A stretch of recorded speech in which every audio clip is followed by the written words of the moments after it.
The Eastern Conference Finals. With such high stakes, every shot, every emotion, every tick of the clock becomes magnified.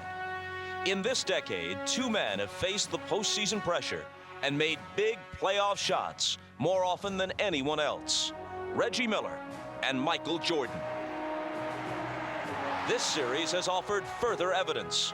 Jordan's Bulls led on Monday 2-1, and they led Game 4 by 1 point, with less than 3 seconds left. McKee gets it in the middle for the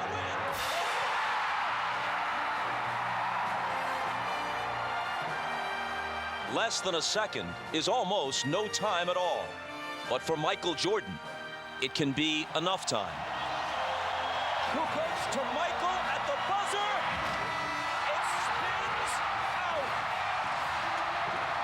It spins out. With that near miss, the tension is turned up another notch as the Bulls and Pacers are down to a best of 3. The Bulls are at risk, but now the Bulls are at home. Game 5 next.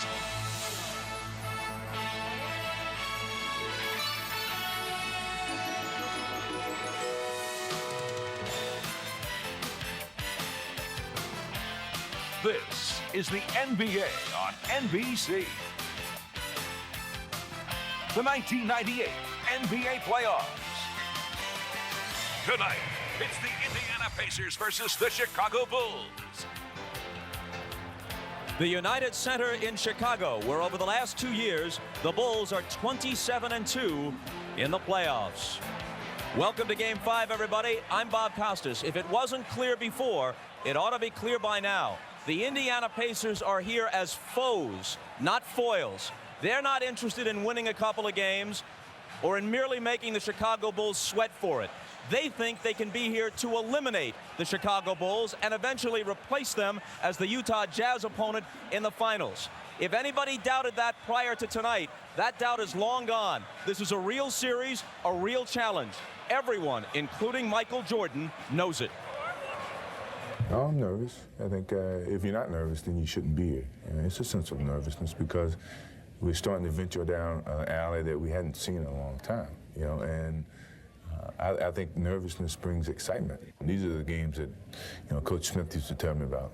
These are the fun games, when anticipation is so high and the expectation is to go out and play a hard game and, let whoever put the hardest work on the basketball court decide to win and who's going to win. And, it's no different. Nobody said that Chicago Bulls are immune to this. I think this is a gut check for us, and I kind of like it. We're joined now by Isaiah Thomas and Doug Collins. Doug, Michael says he likes it like that. Well, Bob, what has happened is the Indiana Pacers, with their 2 electrifying wins, have placed a seed of doubt in the minds of the Chicago Bulls. And whenever that has occurred in the past, the greatness of Michael Jordan has always shown through. In games 1 and 2, he was fabulous. 36 points a game, 38% of his team's offense, 12.5 points in the fourth quarter. At Market Square, 29% of his team's points, only 7 points in the fourth quarter.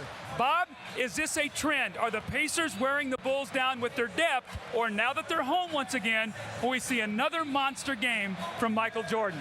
Well, Doug, there's little question. The Pacers have one of the deepest teams in the league. Certainly their bench is deeper than Chicago's. But, Zeke, that depth is compromised a bit tonight because of the absence of a key reserve, Jalen Rose, who was so important in both of their victories in this series. Late in the game, when Harper and Miller got into it in front of the Chicago bench, Jalen Rose was off the Indiana bench. The Pacers contended he was merely on his way to check into the game, and in any case, came nowhere near the fracas and thus should not have been suspended. But the NBA chose to interpret the rule literally. He has to sit one game. That game is tonight. They're without a key reserve. Now, Bob, they will miss Jalen Rose. However, the Indiana Pacers will turn again to Reggie Miller, who has been their clutch performer. You see, he got off to a slow start. In the last 5 minutes of the game, in games 1 and 2, he only scored 5 points.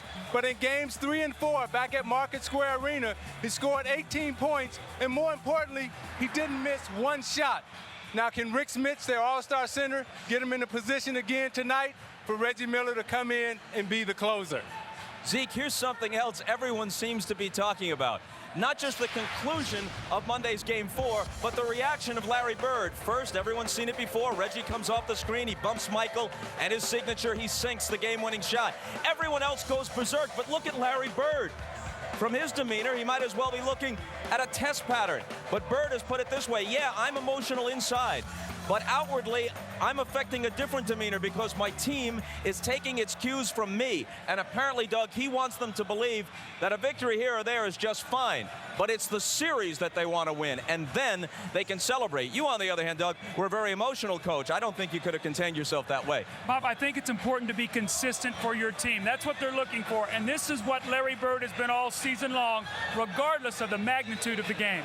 Doug, the face that you see on Larry Bird is the face of a stone-cold competitor, the person that Magic Johnson, Michael Jordan, and I feared the most. The stage is set for Game 5. It should be a good one. It's a few minutes away. After this commercial break, we'll go to Hannah Storm and company at the Showtime studio in New York, and then we'll come back to Chicago for Game 5.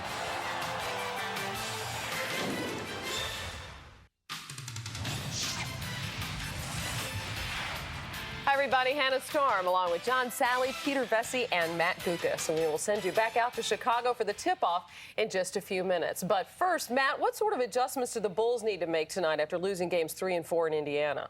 Well, Hannah, for starters, Luke Longley and company have to do a better job on Rick Smits. He scored 26 in Game 4. And for finishers, Chicago needs some kind of stoppage on Travis Best, especially in the fourth quarter. Now, this is rare. Miscommunication between Scottie Pippen and Michael Jordan in transition defense. Pippen wants to run to his own man instead of picking up the player with the ball. This mistake gives Best a clean look at a three right in the middle of the Pacer fourth quarter rally on Monday. And ever since his return from baseball, Michael Jordan has had trouble with small, quick penetrators. Got to take away the middle and force Best to the baseline to cut down on his option, which Michael does, but no help from Longley. Now, Travis Best's efficiency in the 2 Indiana wins has caused major matchup problems for Chicago. And one more thing, I look for the Bulls defense to be much more furious like it was in the first 2 games of this series when Chicago forced a total of 46 turnovers. John, what sort of tone do the Bulls need to set tonight? The Bulls have to come in and say, look, no confidence for these guys. We have to blow them out of the United Center tonight. If they don't, these guys are going to hang around. That's what coaches always say, and they might slip away with a win. But they have to come in with that attitude. We're the defending champions. We're in the United Centers, and you can't play with us. All right, and a Bulls note for you. Tony Kukoč will begin the night at power forward. He will start for the 4th time in 5 games in this series. That means that Dennis Rodman will come off the bench once again. And once again, like he was in games 1 and 2 at Chicago, Rodman, late arriving to the United Center, arrived just 1 hour and 8 minutes before tip-off. Meanwhile, Peter, you felt that not enough was made of Tony Kukoč's big play in Game 4. That's right, Hannah. Most people thought that the torch was passed from Jordan to Kobe Bryant during the All-Star game. But I saw it happen late in Monday's game when both Pippen and Jordan deferred to Kukoč. First, Pippen gave up the ball to Kukoč, and he delivered a 2-point shot that gave the Bulls a 1-point lead. Then Jordan had an open look, instead hits Kukoč in the corner. Again, this time he hits a 3-point shot and gives them a 1-point lead. It's just the way Jerry Krause designed it. I mean, it's never too early to start selling those season suites for next season. Thinking about the future in Chicago. Back to the Bulls and the Pacers. The final 2 shots of Monday's Game 4 provided plenty of drama. We've heard Bob Costas' call. Here's what it sounded like on the Indiana Pacers radio network. Pippen challenging. He's going to have to get it in. He's having trouble. Gets it to Reggie for 3.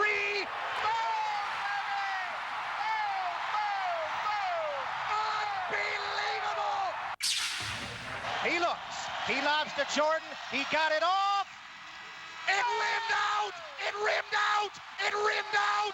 It rimmed out. Unbelievable!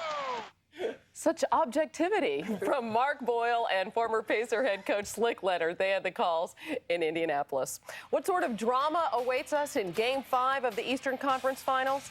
The Pacers and Bulls are getting set for the tip-off. The NBA playoffs on NBC continue after these messages.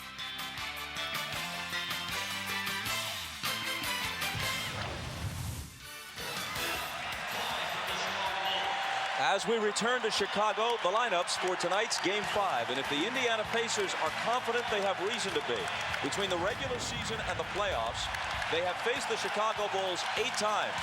Each team has won 4. Almost every game has been close. In fact, through those 8 games, Chicago has scored exactly 2 more points than the Pacers. Larry Bird, 3-time MVP, 3-time champion with the Celtics, first-year head coach, and the NBA's Coach of the Year. Chicago's starting lineup includes Ron Harper, who was not suspended, but rather fined $3,500 for his part in the fracas toward the end of Game 4. Kukoč has started 4 of the 5 games, as Hannah Storm pointed out, so he might have been the starter anyway, even if Phil Jackson is upset with Dennis Rodman for arriving even later than is his wont prior to Game 5. Who knows what Dennis is thinking? Let's find out what Rashad is thinking. All right, thanks, Bob. You heard Michael Jordan say earlier that he was nervous. It was a very serious Chicago Bull locker room, and the reason for that was Michael said in the playoffs, it's all about intensity and pressure, and they'll find out tonight whether this team can handle that. There was a bit of levity, though. Ron Harper was walking around with a cup that had $3,500 on it, which he was fined the other day, saying, "Can you help a brother out?" At last count, it was empty. Let's go down to Jim Gray. All right, thank you very much, Ahmad. Well, I spoke to Reggie Miller before the game about his ankle. He said it's very sore. He didn't practice at all yesterday. He took treatment for 2 hours today before the game. He said, "I really don't belong out there tonight. However, it's the playoffs, and I really have no other choice. If this were a regular season game, I would not be playing, but I've just got to go with what I got." As for Larry Bird, today he called and apologized to Jalen Rose, told him he was very sorry, that had he been paying attention, Bird, he never would have let Rose run out there on the court. Bob? Jim, thank you. And take a look at that note. It has been almost 8 years since the Chicago Bulls, with Michael Jordan in the lineup, have lost 3 straight games. Bob, what will the mindset be of Michael Jordan early? Will he look to have a dominant offensive first quarter? It's Pippen who looks to go to the basket, and a whistle blows immediately. Chris Mullin took a shot on top of the head in that exchange. And it's drawn blood. So Mullin has to go out, at least for a while. He's got Reggie Miller hobbling, and he's without Jalen Rose. Well, you see Scottie Pippen coming down, and as he extends, I think Rick Smits comes back, and he actually elbows Chris Mullin on top of the head the same way he did the other night. So Smits got Jordan in Game 4. He gets his teammate right here at the outset of Game 5. The man is dangerous. Now, Bird told me at the start of the game that he liked having Derek McKee come off the bench right now instead of Jalen Rose, because he likes McKee's experience, and he also believes that McKee is a better basketball player and defender in this situation. Game 5 begins as Game 4 ended with Scottie Pippen missing a free throw. He is now 14 for 29, less than 50% in this series at the free throw line. Well, it's the one consistent thing in basketball, Bob. It's 15 feet, and the basket is 10 feet high, but it's also the thing you feel the most pressure on because you're there by yourself, and it becomes a very mental thing. 1 of 2.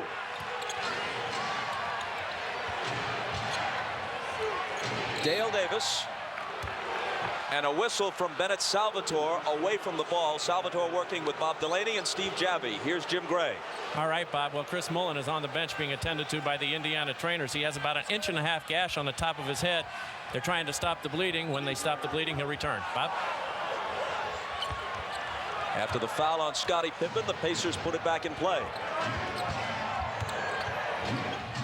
Dale Davis takes the high percentage shot, the dunk, off the feed from Mark Jackson. Pippen pulls up and fires a 3, and that's way off, but Chicago retains it. Miller is on Michael, who backs him down and hits off the glass. Well, that was very easy that time. Reggie Miller was not able to hold his ground at all, and Michael really just dribbled him under the basket. No help at all. It's difficult for him to hold his ground, Doug, because he doesn't have the strength in those legs and with that sore ankle.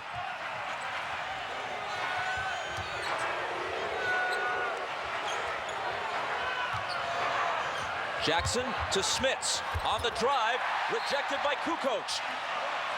But eventually it falls home, plus a foul. Michael with the isolation. He surveys the floor, no help at all, and you see how easy, no resistance at all. Rick Smits slow getting over there, and Michael with the easy layup. You do not want to let Michael get those kind of shots early in the game. That opens up his jump shot. And Doug, what I noticed when he was backing Reggie Miller down, that left ankle kept buckling on Reggie Miller. Jackson can't complete the three-point play. The foul was on the foul-prone Luke Longley, his first. Pacers lead it 4-3.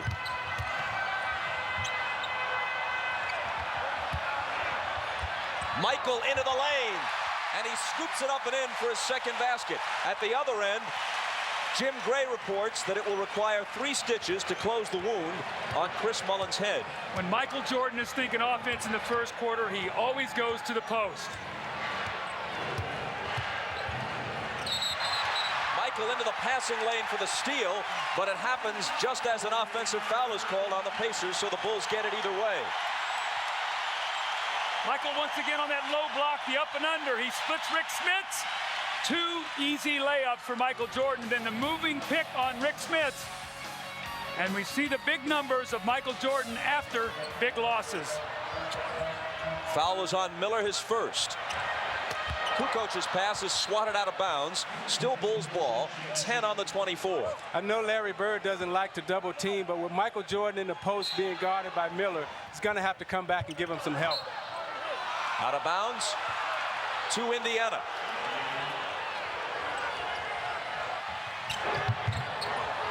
Miller into Jackson, who has to walk a tightrope along the sideline.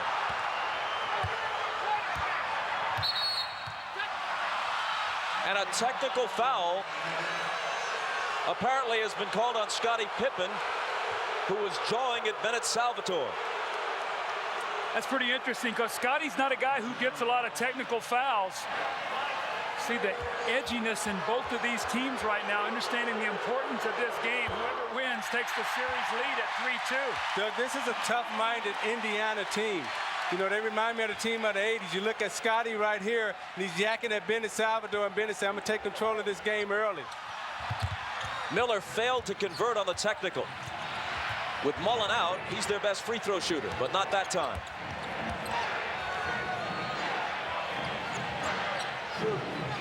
Longley trying to contend with Smits. And an illegal defense warning against Chicago, their first. The point that I was going to make, Doug, about the Pacers is that they have an 80s mentality. When you look at Utah and the Indiana Pacers, both these teams are veteran teams that played in the 80s, and they're challenging Chicago right now emotionally as well as mentally.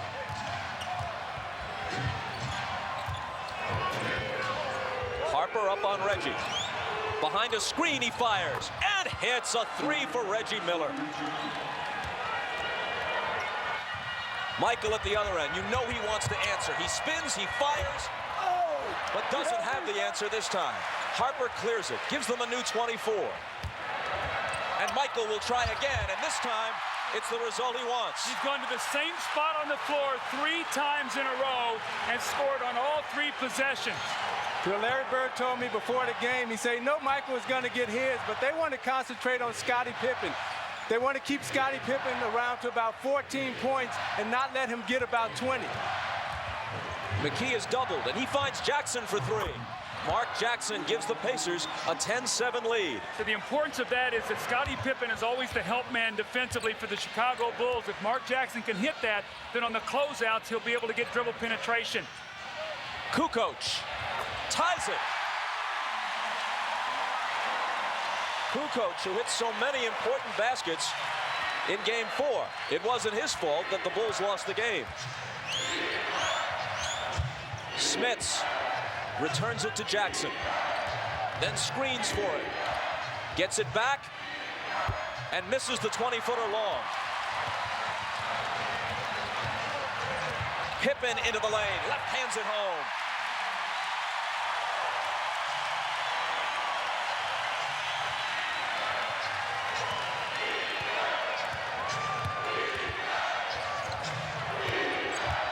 Jackson spinning, shooting the floater. Front rim, and it comes off to Scottie Pippen. Harper. Now Longley with the hook. It won't stay down for him. Loose ball. Longley dives for it and retains possession. Jordan for three. Kukoč wins the race to the loose ball, but can't hit the reverse. 3 tries, and the Bulls come up empty. Now, games 1 and 2, the Bulls came up with all the loose balls at home. We see that same trend here tonight. McKee from Smits. Short. Rebound Jordan. Accelerating by McKee. And there's a whistle. The foul is on McKee. It's his first. It stops the clock with 6:46 to go in the first quarter. Michael Jordan on that low block once again. He has 3 for 3 from that position tonight. And then Scottie Pippen in transition. Derek McKee tries to stay with him, but you see Rick Smits screens his own man, and Scottie with the left-hand layup.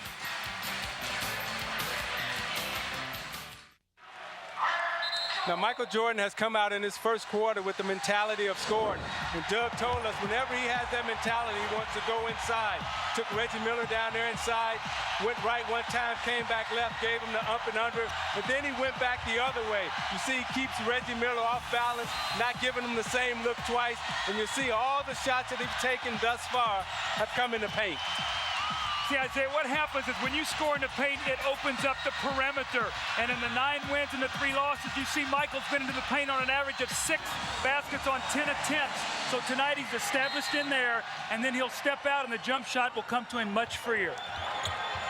You know, right now, I think the pressure's on Chicago in Game 5. Anytime you come home in a Game 5 situation, the pressure's on you to win at home. Pippen gets his own rebound. Michael wants a 3. Michael has a 3. Bob, that's what I'm talking about. You let a guy, a scorer, get off with easy layups, and his game just expands. 5 offensive rebounds already in the first quarter for the Pacers. Harper broke it up. Pacer ball from the side. They trail it now, 15-10. And a whistle from Bennett Salvatore away from the ball. An offensive foul on the Pacers, so they give it right back. That should be 5 offensive rebounds for the Bulls, not the Pacers. It's against the Pacers, but Michael Jordan stepped right into the shot. Great rhythm. 2 offensive fouls already in the first quarter against Indiana. Pippen to the glass, and it's 17-10. Scottie has 5.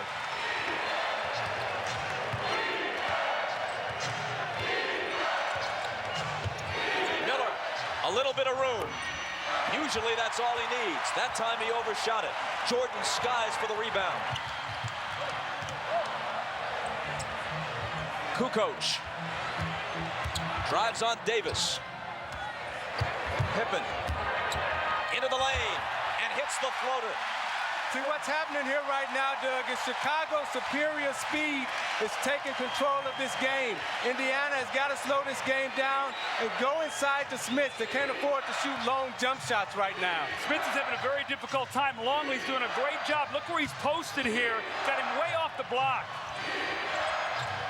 Jackson trying to end the Chicago run, but can't. Longley chases it down. Here comes Chicago on a 12-0 streak. They were trailing 10-7. They lead now 19-10. Michael dumps it off for Longley. And the Pacers come away with it.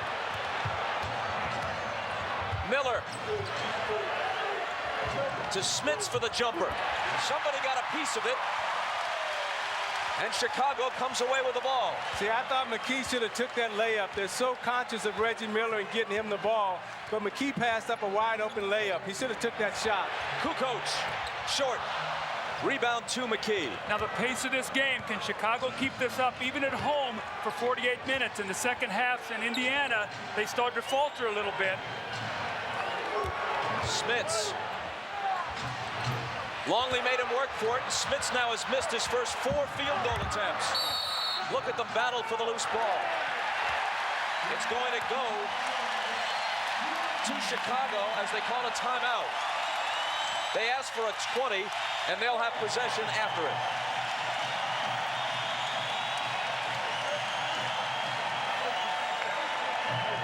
See, this is a game of speed for Chicago right now. Now, you watch this coming in full speed. Watch his Pippen just blow off the screen because he doesn't want to take the hits. When you're playing against a strong physical team such as Indiana, you want to use your speed and your quickness to make them move because once they put a body on you, Doug, then they slow you down. And you look at Pippen's numbers throughout the course of this series, and as Larry Bird said, if they can hold him under 14 points, then they feel that Chicago can't score enough to beat him. So far, it appears as if Luke Longley, with some help from his teammates on occasion, has denied Rick Smits the spots he wants and the kind of comfort in shooting that he wants. No question, Bob. That's why he's so vital. He cannot get in foul trouble. And with Rick Smits, when he is not scoring, he's a liability defensively because he's slow of foot and he doesn't get into the rotation. That's why the Bulls are getting to the basket here early in the first quarter. Michael. Another jumper. Not this time. Rebound to Jackson. Behind the back from Miller.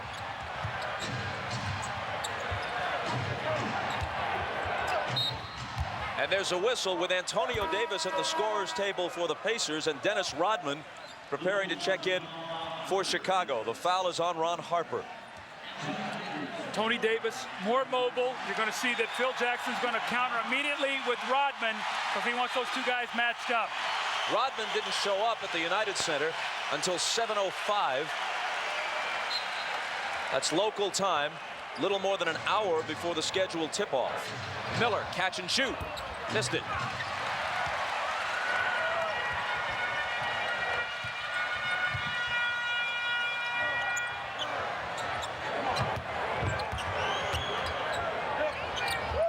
Kukoč in the lane.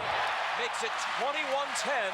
Chicago, 14 unanswered points for the Bulls. The Pacers, meanwhile, have missed their last 8 shots.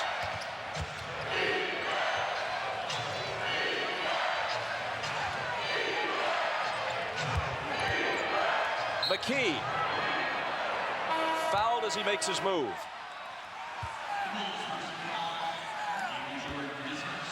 The Bulls are passing the ball very crisply. The off-the-ball movement there by Tony Kukoč, little sweeping left-hand hook. When you look at the Pacers front line now, McKee and the two Davis boys, they have a very big team out there right now. Tony Kukoč has played exceptionally well since game 1. In fact, he had some very big shots at game 4 that looked like was going to get the win for his team.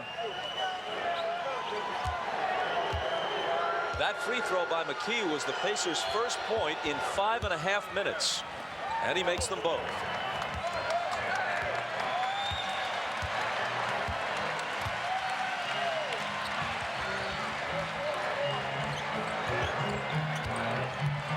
Scottie Pippen working against Antonio Davis. Now Reggie Miller takes him on a switch.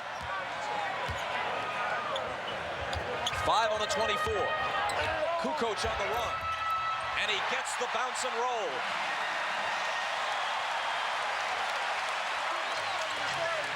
See what Indiana is thinking this first quarter, they just want to weather the storm. They knew they were going to be down 10 in the first quarter because of the emotional push. But can they come back after this and get the lead and start playing well again? Antonio Davis can't hit it. Rebound to Kukoč. It's a major storm the Pacers are trying to weather. Down 23-12. And the block on the Pippen drive.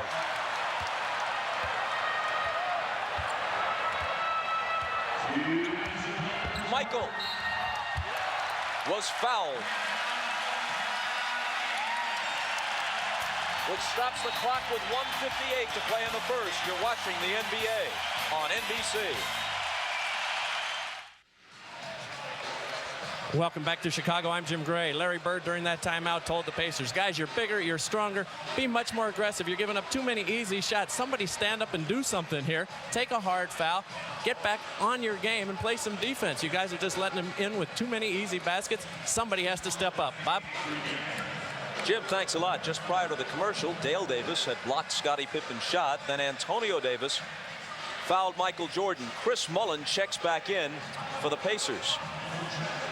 Here's the upside to the Pacers having shaved their heads as an act of solidarity prior to the playoffs. It gave the medics easy access to the injury. We're told it required 3 stitches. Michael hits the first. We mentioned that Dennis Rodman arrived a little more than an hour before game time. What's usual? Not for him, but for the average player. Bob, my rule is always 90 minutes in the locker room, prior to the tip. Now, I'm not sure what Phil Jackson's is, but I always felt an hour and a half to get your guys in there, start getting them ready for the game. Rodman has already told us that he doesn't like to get there early, that he gets bored. He wants to get right to the game and get out and play. Yeah, Rodman has so much energy, Doug, that it's hard for him to just sit around. So what he likes to do is get there about a half an hour before the game and warm up. In the list of Rodman transgressions, that's relatively minor. Let's go to Ahmad, who has more. You know what, Bob? I watched Dennis Rodman come into practice the other day, 2 minutes before practice started, and I asked Michael about that. He said Rodman does that all the time. And Phil Jackson, being the kind of coach that he is, treats everybody differently. So him arriving here late tonight was really no big deal as long as he's prepared to play. Bob?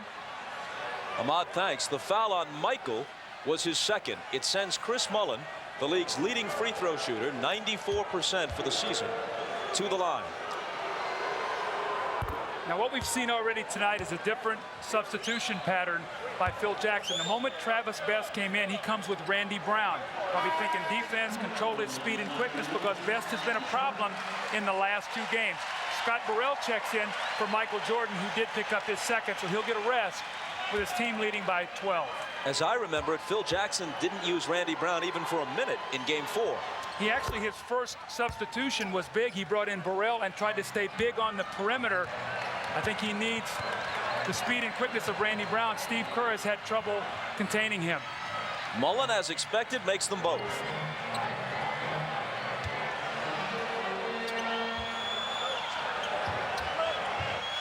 Kukoč. The rebound to Antonio Davis. So you have a Chicago team out on the floor without Pippen and without Jordan. Kukoč is the main scorer, so Indiana should be able to take advantage of this lineup. Reggie Miller. Harper gets up on him. And Rodman fouls Antonio Davis as Davis receives the pass.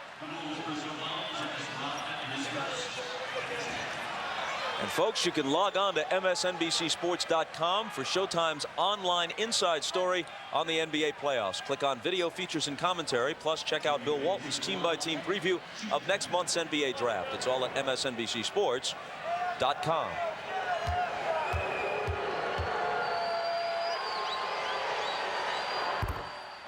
First one rattles in and out for Antonio Davis, and here's Ahmad. All right, Bob, if you notice that Scottie Pippen and Michael Jordan are both on the bench, only 58 seconds of the entire series has this situation ever taken place. So this is kind of odd, Bob. I think with the Pacers being down by 10, Ahmad, I think that Phil says if he's going to buy some time, buy it now in case in the second half he can't do that. Burrell has some room, but his shot goes in and out. Scott Burrell has not contributed offensively of late in the playoffs. This is Fred Hoiberg. First time in a long time that we've seen the third-year man from Iowa State. His pass is scooped up by Mullin, who can't hit the layup. Now it's stolen by Randy Brown. Harper in the lane, bumps off Hoiberg, and they wave it off. There's a foul before the shot was released. You see Hoiberg come into the game right now, and he's very nervous. This is the first time he's ever been in a playoff situation. The first pass that he threw, he was so nervous, almost got intercepted. Then he come back down, and he creates the foul. Right now, you got a nervous young man right there. Bird has a lot of faith and a lot of trust in him, putting him in this game in this time. His hand forced, to a certain extent, by the absence of Jalen Rose. I think you can also see that the Pacer bench has been much more effective at home, and that's to be really expected. Normally your reserves play much better at home, and your starters are the ones that carry you on the road. Now, I really believe that tonight Chris Mullin has got to give them something, because without Jalen Rose, Mullin has got to make some shots for them. He's 3 for 14 in the last 2 games and has really struggled with the speed and quickness of the perimeter of Chicago. Antonio Davis to the basket, and he was fouled. And that's 2 quick fouls Dennis Rodman has picked up. One of the problems when Dennis Rodman comes into the game, that he has a tendency to get in early foul trouble because he's not starting. And you see Antonio Davis put it on the floor and take it right to him. knowing that he has one foul and wants to pick up that second one. And you know, as good a player defensively as Dennis Rodman is, he does not like to come out on the floor and guard. So Tony Davis, what did he do? He drove the ball right to him. He attacked him, got him retreating, jumped into him, and got the contact. That's what you teach your players to do. This happened to have been an active shooting foul on which Davis makes one of two. Harper was fouled a moment ago before the shot, but both teams are over the limit, which is why he took the 2 free throws. Harper to Rodman, who blows the layup.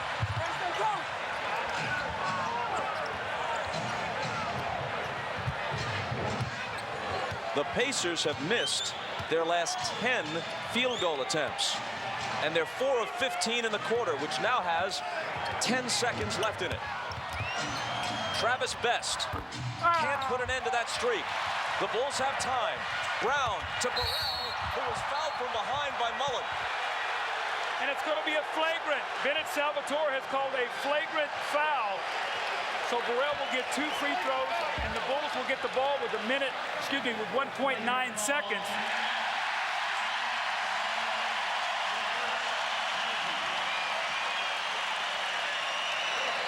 I guess the ruling there is that he hit him hard in the head and really did not get a play on the ball. It's a pretty tough call right now at the stage of the game, and you're going to see what Phil Jackson's going to do. He's going to bring his offensive players back in. This could be a 4 or 5 point swing here in the last 1.9 seconds. Now, what Chris Mullin would tell you is that I was going for the ball, but I couldn't jump that high. And as I went to extend, I really couldn't get up high enough to get it. That was as unflagrant as a flagrant can be. Yes, it was. I think what happens is the referees err on the side of caution in these games, especially when you come off a game where there was a melee. 2 seconds. Michael gets it off. And the first quarter ends with the Bulls in front by 13. Miller hit an early 3. That was it for him in the first quarter. Michael got off quickly and often. This is the NBA on NBC.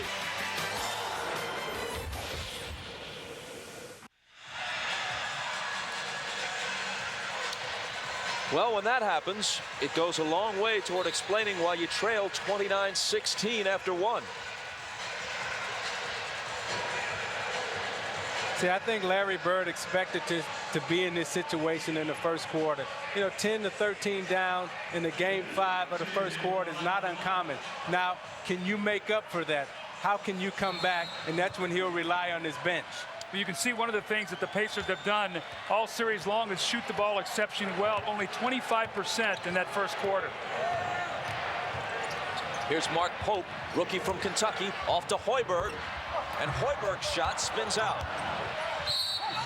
Antonio Davis tries to make a move, and he's fouled. That would have helped Hoiberg if that could have stayed down, boosted his confidence a little bit. Bob, this is an interesting lineup that Larry Bird has on the floor. You talk about having confidence in your bench. Mark Pope and Fred Hoiberg, guys who have played very little in the entire playoffs. Mullin, Best, and Tony Davis. Who is going to score? Hoiberg will try, but there's a whistle before he gets the shot away. Offensive foul gives it back to Chicago. It's on Pope, his first. Now this is the third moving screen that we have seen early in the game. Remember now, Phil Jackson complained about the moving pick on Rodman at the end of the game.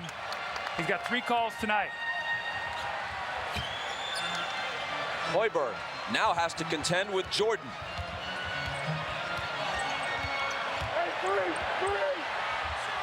Which, as you see, is not a pleasant task. See, that's not fair. You got to come help Hoiberg right there. You can't let him stay down in the post trying to guard Michael Jordan, the greatest player of all time. Travis Best with a nice move, but can't finish it. And the lid remains on the basket for Indiana. Jordan, foul before the shot. And you see Michael realizing early, I got to fish. And anytime he sees Hoiberg, okay, I'm going to bag him down. I'm going to take my time. What? Nobody's coming to double team me? I'm by myself? Y'all going to leave him? Okay, take this bucket. Well, how about this? There's 10 guys on the floor right now, and Michael Jordan is the only guy who has a field goal. The other 9, I would make somebody else score a basket other than Michael Jordan. The foul on Hoiberg was his second. That's somebody else, is Bill Wennington.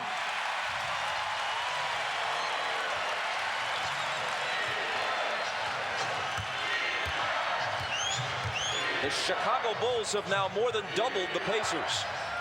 It's 33-16. Antonio Davis. Indiana has now missed 14 consecutive shots.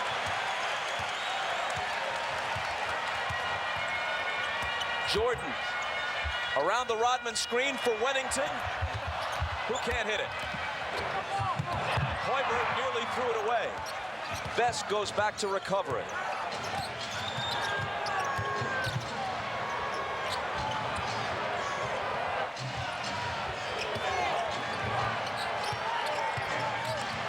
Best trying to break Burrell down. Splits two defenders but misses.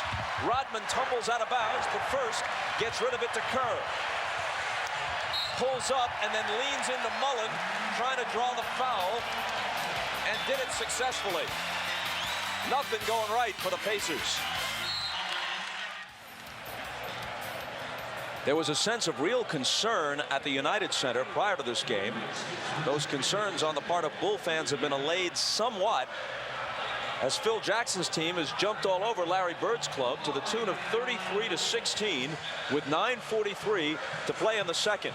The Pacer bench, one of the biggest strengths of their team, is 0 for 7 today. And they have missed as a team their last 15 shots. They don't have a field goal in the last 11 minutes. Well, you see Steve Kerr hit the line. He was able to bait Chris Mullin into a foul on a fake of a long two. But the Pacers right now have to score. I mean, it's 16 points. You know, Larry Bird tried to buy some minutes there to get Smits a little bit of a rest and Reggie Miller. But this is the time of the game right now. You don't want the Bulls to push out to a 25-point lead. You'll never catch up because you don't have that kind of firepower.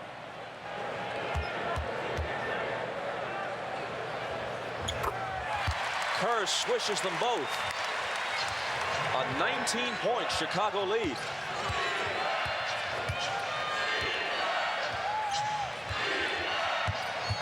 Reggie Miller back in. Burrell draws the defensive assignment on him. Here's Travis Best trying to go to the hole and fouled on his way.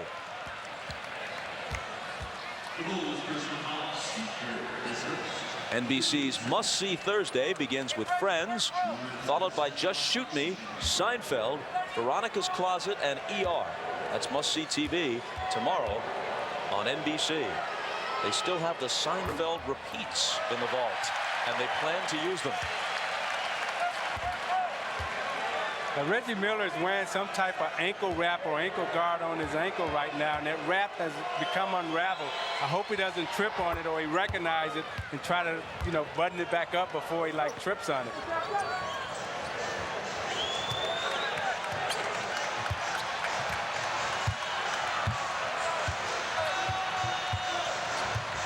Michael against Reggie. Triple teamed in the lane, gets it out to Burrell, who misses what would have been a two-point field goal. Is this on Rodman? If it is, that's 3. Bob, I think he ruled that he stepped on the line. So I don't think there's a foul on Rodman. I think he was out of bounds on the play. So you're right. Pacers will get the ball. Luckily for Chicago. So Rodman has 2 fouls.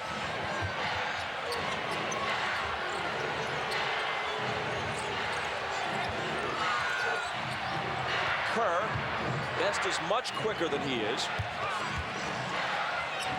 Smits still without a field goal. The Pacers must think right now about trying to get this to 9 or 10 at halftime. They have 8:38 maybe to chop a 9 or 10 point lead. Longley had it knocked away, and Antonio Davis takes it. Best explodes to the hoop, and Burrell thought he blocked it cleanly, but there's a foul instead.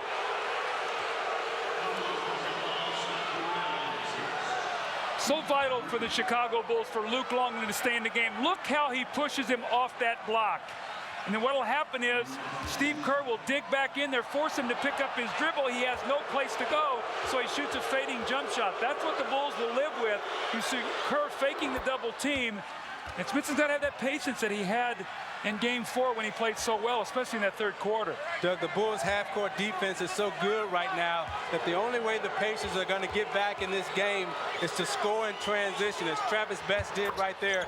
Take it to the basket, try to get some easy opportunities because they blocked your half-court sets down. Indiana has shot around 50% through the first 4 games, 19% in the first half of this one.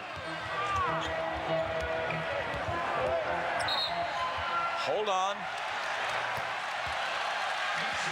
An Indiana foul.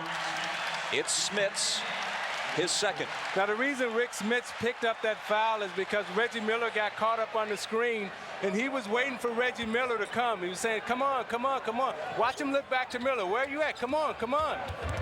Referee caught him with the arm extended. Burrell on the drive.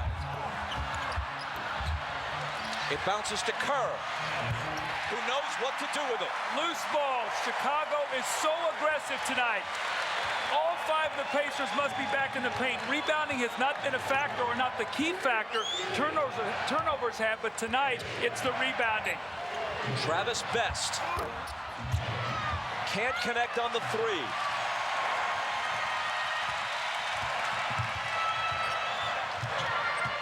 Extending back to the first period, the Pacers have now gone more than the equivalent of a full quarter, more than 12 minutes without a field goal. Michael Jordan. He has 15.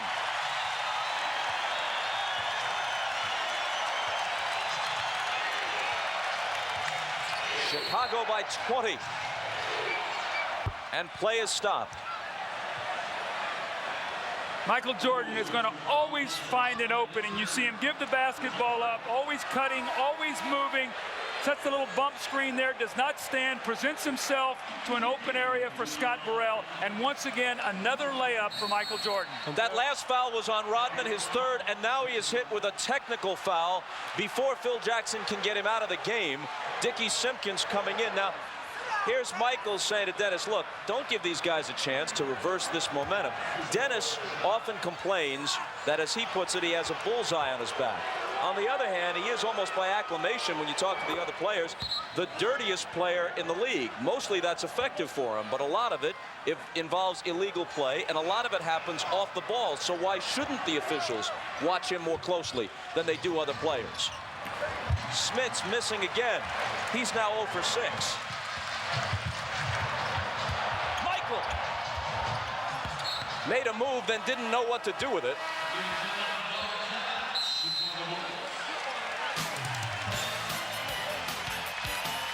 I see Dennis Rodman pick up his technical from Bob Delaney, complaining about the call.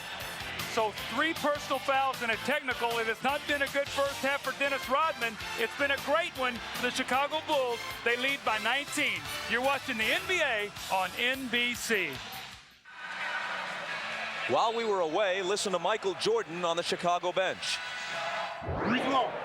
That's it. You can't get no more free points. That's it. Leave him alone. That's leadership from your star. Scottie Pippen has a technical. Dennis Rodman has a technical. He says no more free points. Make them earn them. Stay away from the officials. Just play. Especially when you're up by 19.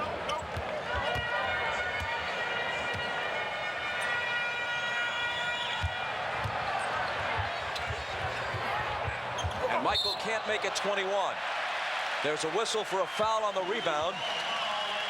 And it's going to go on Derek McKee, his second. I don't know if it's just me, guys, but I have not seen that emotional game that I thought we might get out of the Pacers. They've been very flat tonight. Now, obviously, the Bulls jumped on them and diffused them early. I don't see that look. You know, they're going to have to win a game in the United Center if they're going to win this series. They need to take 2 shots at it, not just 1. Steve Kerr, way off, an uncharacteristic miss for him. Doug, I think they came out waiting to absorb the blow, and the blow came so hard and furious from the Chicago Bulls that they've yet to respond to it.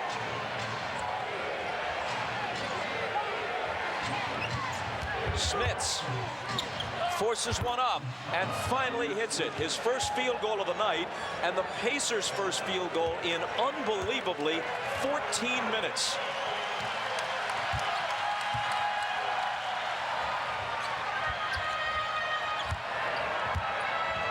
Michael gets rid of it to Scottie, who banks it home. The Chicago Bulls offense, Bob, has been get Michael Jordan in that low block, and if they help a little bit, find the open man, or Michael's been punishing them from the start.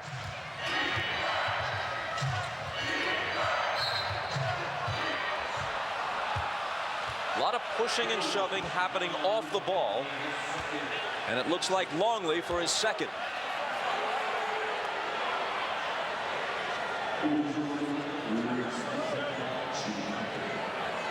If he gets in foul trouble, it's a small ray of hope for the Pacers because Wennington is less successful keeping Smits out of his shooting spots. But that's the weakness in the Chicago Bulls bench. Once you get past Longley, they really don't have any size and they don't have any depth at the center position. At the guard and the forward core, there's a lot of depth there, but once you get past Longley in the middle, they're very light.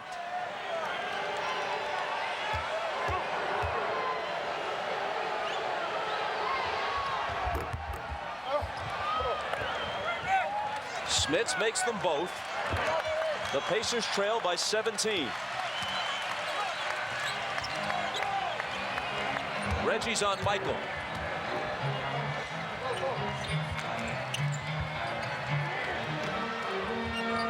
Dickey Simpkins finds Pippen. Scottie chases it down. Another loose ball. Belongs to the Chicago Bulls tonight.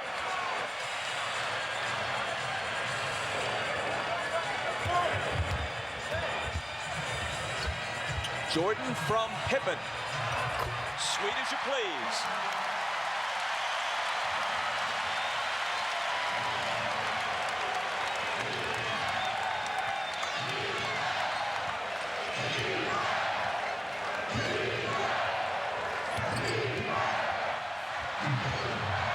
Reggie Miller. It comes up short for him. And Jordan is inside of Smits for the rebound. Kerr. Now Longley.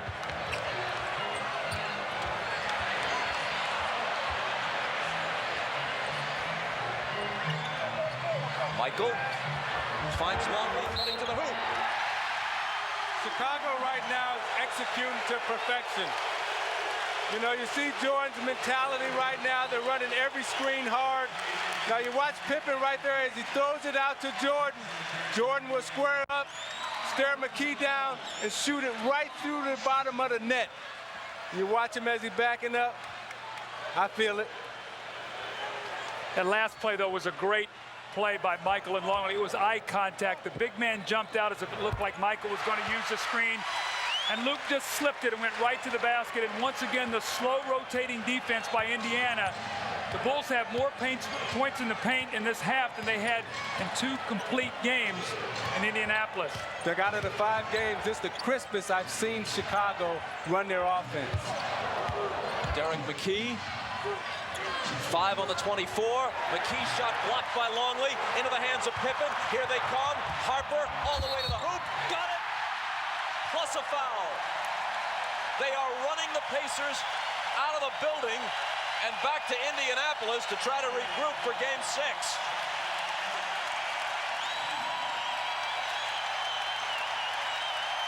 Now the problem is not how do you stop the Bulls from scoring, but how do you score against the Bulls? You see Luke Longley block it, and they pass it up to Harper as he extends the left arm to stop Mark Jackson from elevating. As Mark Jackson went up, Harper extended that left arm so he can get an extra boost off him. A second consecutive three-point play, and they have more than doubled the Pacers at 49-24.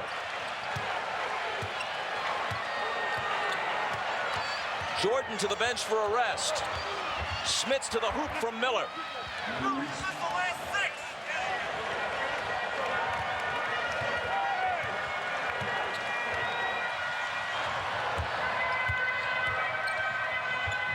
Simpkins trying to follow. Jump ball.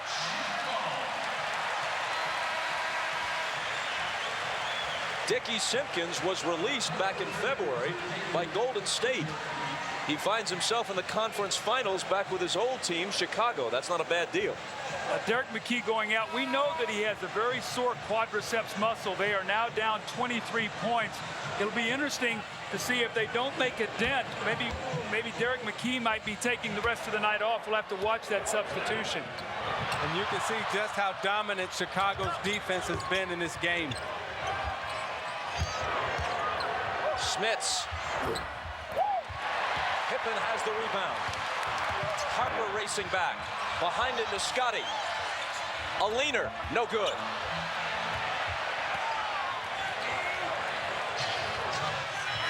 We move inside 3 minutes. Hope to Jackson, and now Reggie out of the corner hits the three. See, Isaiah, with Chicago playing so well tonight and scoring so easily, the Pacers haven't got the stops to be able to run, so everything is half court for them tonight. Longley. Antonio Davis has it, but the Pacers trail by 20.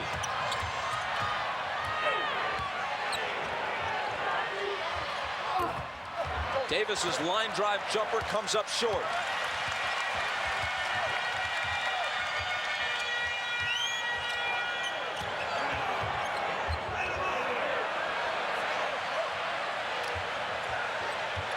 Kukoč in the corner with 8 on the 24.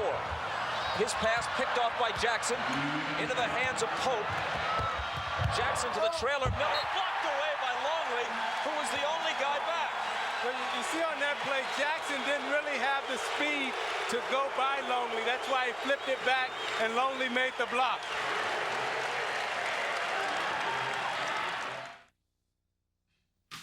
I'm Hannah Storm in New York. Coming up on the Prudential Halftime Report, we'll be joined live by Orlando Magic head coach Chuck Daly. He'll share his insights on tonight's game, and we'll talk about the Bulls dynasty, which followed on the heels of Chuck's 2 championships in Detroit.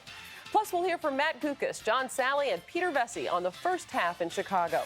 The Bulls lead by 20 as we send it back to Bob Costas. Hannah, thanks very much. So your old coach, Chuck Daly, pays a visit to the Showtime set. Zeke? Daddy Rich is in the house, and he knows a lot about winning championships. I learned a lot from Chuck Daly, and I just want to say thanks, Chuck, for imparting all your wisdom on me.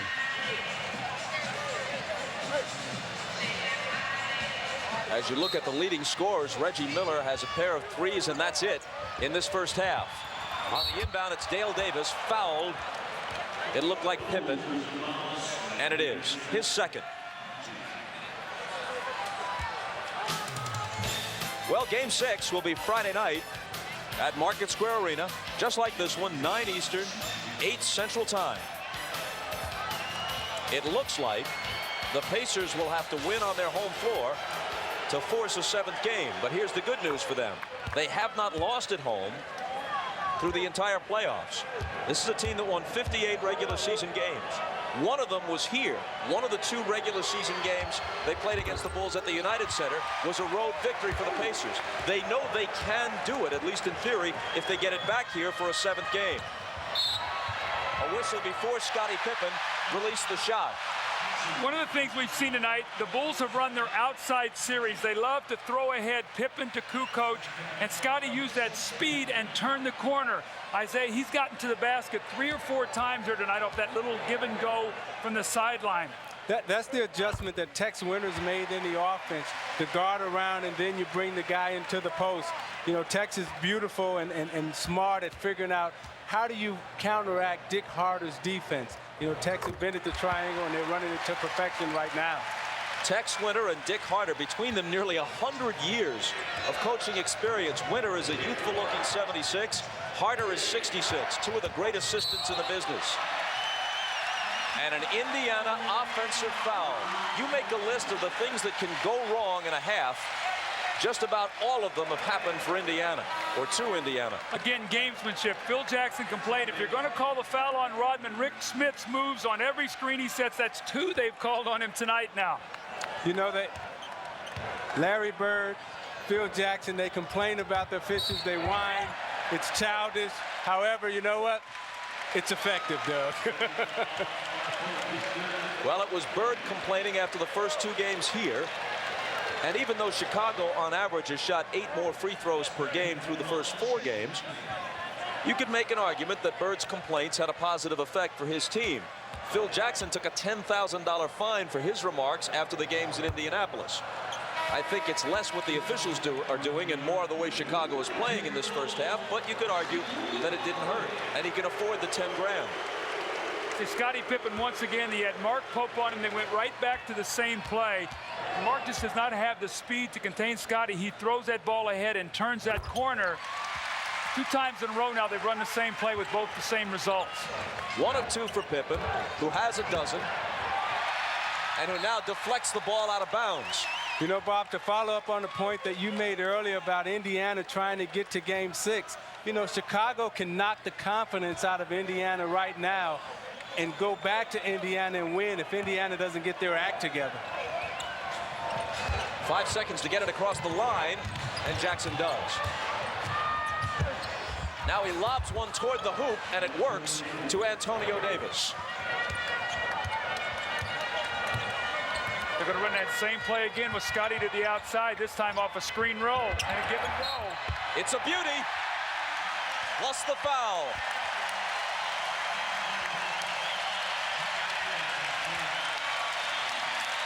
Antonio Davis picks up his 3rd. Here's Scottie Pippen now. You're going to watch guard to the outside. He hits, and then the give and go. Scottie using his speed and quickness so the Pacers cannot put their body on him tonight. Speed is winning. 15 for Pippen. Jordan's on the bench with 17. And Scottie, all over the place, nearly steals the inbound. Michael has now come off the bench, and we go to Jim Gray. All right, Bob, before the game, Larry Bird said something very interesting. He says, I don't know deep down in their hearts, referring to his team, the Pacers, if they know they can do it, if they feel they can. If they're just satisfied with beating Chicago 2 times, they'll never win a championship. What I'm trying to tell them is listen to what I say and do, and we can win this thing. Or maybe they're just satisfied, Bob. Indiana turns it over. Pippen and Jordan between them have equaled the Pacers' 32 points. Jordan with 17, Pippen with 15. Chicago with a 55-32 lead. And that's the number that Larry Bird feared, that 15 points by Scottie Pippen, and he has it in the first half. Now 17. He equals Michael.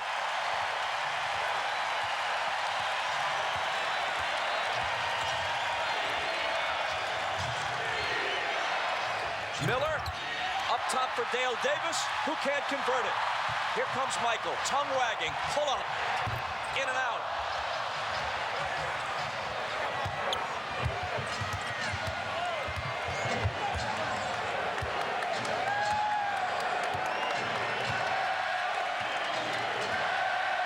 Game clock overlaps the shot clock by about 4 seconds. Jackson deals it out to Davis, and now Antonio Davis. Can't hit it. 4 seconds to get off the final shot of the half. It'll be Michael. He did not beat the buzzer. They waved the basket off. Missed it by a split second. Says to Pippen, that's okay. We each scored 17. We alone have more points than the Pacers. We have a 25-point lead. The team that trailed at the half has won each of the first 4 games, but nobody trailed by this much. The Prudential Halftime Report coming up after these messages. You're watching the NBA on NBC.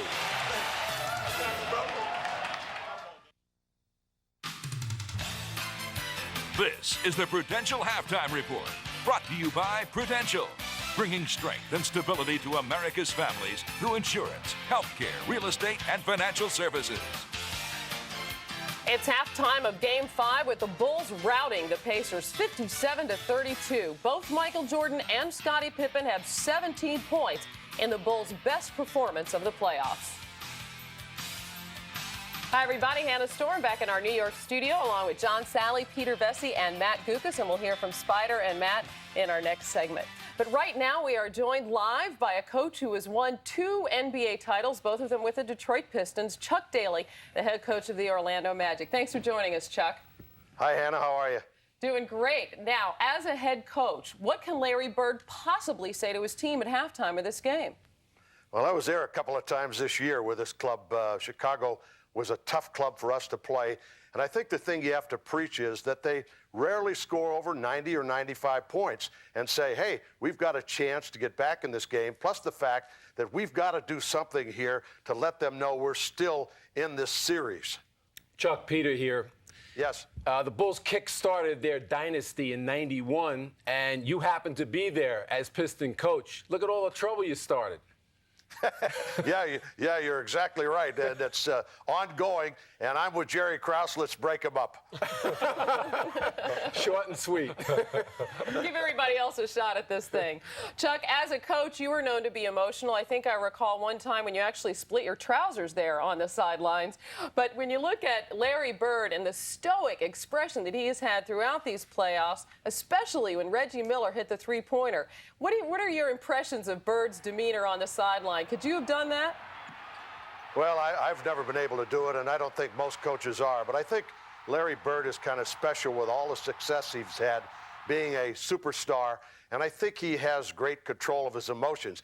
But I don't think he's learned to fear in coaching yet. If he has, he isn't showing it. I think as time goes on, if you stay with the job, you learn to fear things. But he's doing a remarkable job of composing himself. What do you think about him trying to take the blame for Jalen Rose, saying you shouldn't have allowed him to walk off the bench?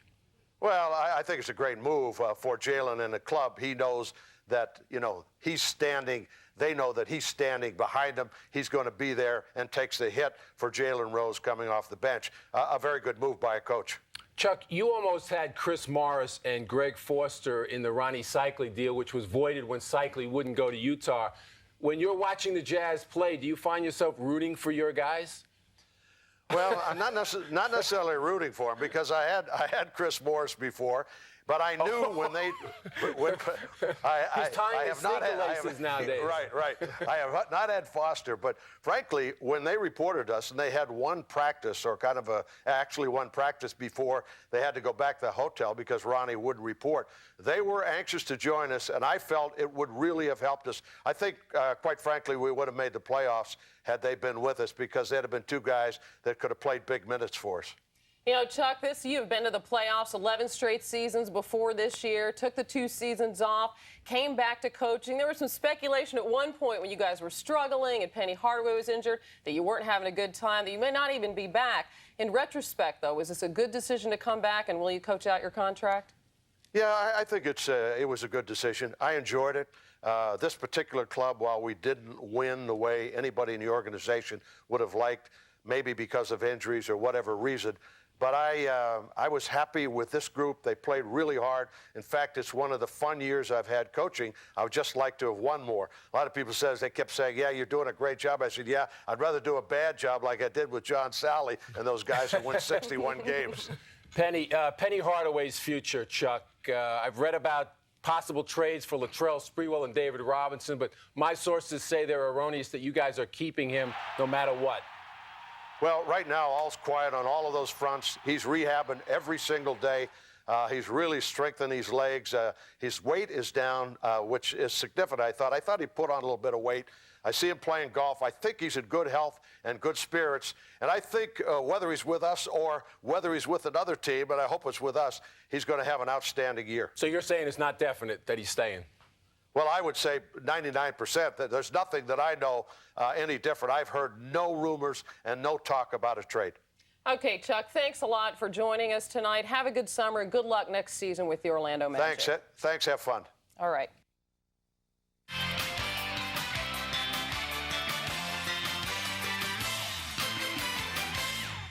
At halftime, the Bulls lead the Pacers 57-32, and a look at the first half shows that Jordan and Pippen have combined for 34 points, outscoring the entire Pacers squad. And Pippen really came out aggressively, Matt. Hannah, Scottie Pippen came out and it was clear he wanted to show and exercise the demons from missing those 2 free throws in the closing seconds of Game 4. Right from the get-go, first play of the game, Scottie being aggressive, looking for the contact, wanting to get back at the free throw line. This is exceptional team defense, forcing it baseline, challenging the shot, and then Pippen leading the fast break. 3-on-4, 3-on-5, but thinking, take the ball to the hole, force the action, and then good, hard, crisp cuts by all of the Bulls. The ball was moving beautifully. Pippen with another assist. Terrific first half. Scottie Pippen flirting with a triple-double. And I have a feeling that Michael Jordan had a pep talk with Scottie Pippen before this game saying, hey, partner, I need you out there. He's getting some help from Scottie and some of his other teammates, and the Bulls are doing exactly what you said they should, John, and that's blowing out the Pacers in the first half. Just letting you know I know what I'm talking about. America needs to listen. But Tony Kukoč, now I used across the locker when I played with the Bulls from Tony, he always says everyone yells at him, everybody, the equipment guy, the coach, everyone yells at him. But Tony, this time they're yelling at you to shoot. He's the go-to man. And you got to understand he's left-handed, but he goes better left sometimes than he does right. But when you get in the game, you never know what he's going to do. He's doing a great job. And he got all the points, and the guys are throwing the ball. Everyone's concentrating on Michael and Scottie, but Tony is sitting in there. Shining as a starter tonight. Meanwhile, on the other side, Rick Smits has been a liability for the Pacers. Yeah, but he's been a great player for the Bulls. Now, this guy, now in the first 30 seconds, he gets a foul. He hits Chris Mullins in the head, puts him out the game, and then a few plays later, he sets a pick for Scottie, so Scottie can go to the basket. I mean, he's playing really, really good for the Bulls. The problem is he's wearing the wrong jersey. And it's just in, Hannah. The league has informed me that they've fined Larry Bird for allowing the Pacers to leave the bench. The Bulls lead the Pacers by 25. We'll send you back to Chicago for the second half after these messages from your local station. This has been the Prudential Halftime Report, brought to you by Prudential, bringing strength and stability to America's families through insurance, healthcare, real estate, and financial services. During the course of the season, the Indiana Pacers were blown out less frequently than anyone else in the NBA. In fact, they lost only 4 games by 10 or more points, and one of those was a game that Reggie Miller missed. But here they're down 25 at the half as we welcome you back along with Doug Collins and Isaiah Thomas. Now, if you're the Bulls, isn't part of what you're trying to accomplish here to completely put them away so you can rest your regulars? No question, Bob. Michael Jordan played 20 minutes. Scottie Pippen played 17. If you're Phil Jackson, you said, look, let's come out the third quarter, put them away. I do not want you to play 1 minute in the fourth quarter. And you definitely plan for Game 6. You want to destroy Rick Smits' confidence right now. You want to destroy Reggie Miller's confidence, because when they go back to Indiana, you don't want them going back feeling good about themselves. So this second half will be all about destroying their confidence. Which brings us to a look at the Miller Lite halftime stats. Well, Bob, I wish I could tell you it was something good for Indiana. This has been a nightmare in every way. They've shot 24%, 8 for 34.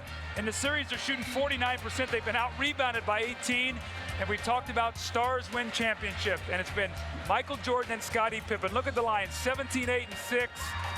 17 points and 5 rebounds for Michael Jordan. Michael set the pace early. He went into the post, scored quickly, and the Bulls have never looked back. And Doug, it's been just the opposite for the Pacers. Their 2 leading scorers, Rick Smits and Reggie Miller, has yet to get off the dive. Rick Smits is not really shooting the ball well. Larry Bird expected a lot from him this evening, but he hasn't delivered. When you look at Michael Jordan and Scottie Pippen, 17 points apiece, and that number for Scottie Pippen, 17, is important. When you look at Jordan's shot chart, you see him going inside, inside, inside.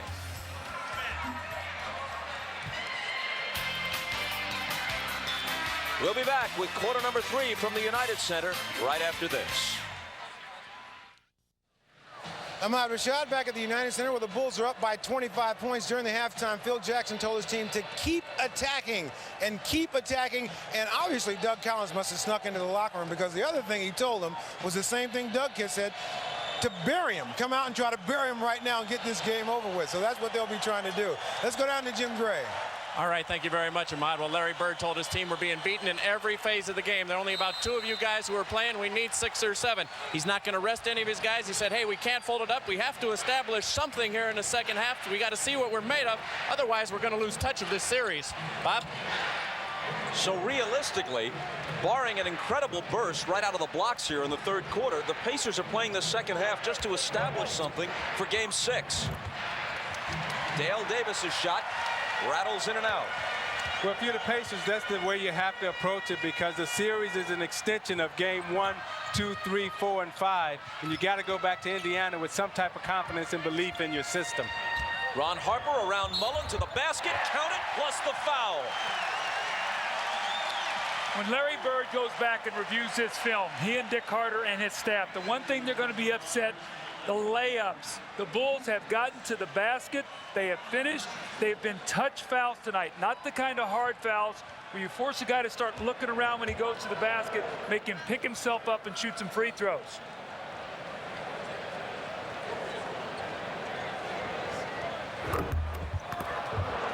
The lead stays at 27 as Harper misses the free throw.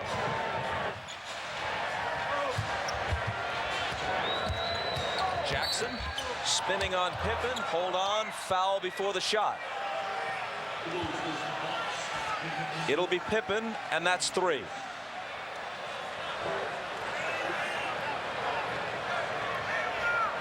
Much of the energy has gone out of the building. They were roaring at the start of the game. The Bulls put on a first-half clinic. And now folks are just kind of settling in and maybe deciding how they might beat the traffic. It's a big shot right here. Chris Mullin wide open. He's 3 for his last 15. They need him to make some shots. Even if you don't win this game, he's got to establish some confidence. He swishes that one. Here's Rodman. Smits reaches in and pokes it away. And Dennis apparently touched it last. But Doug, I can tell you that crazy things happen in the playoffs. I remember when we were playing the Boston Celtics at the old Silverdome, we missed 23 consecutive shots in a row. So things can happen, and this thing can turn around for Indiana. Mullin. His pass deflected out. Still Indiana ball. But Michael Jordan wasn't on my team.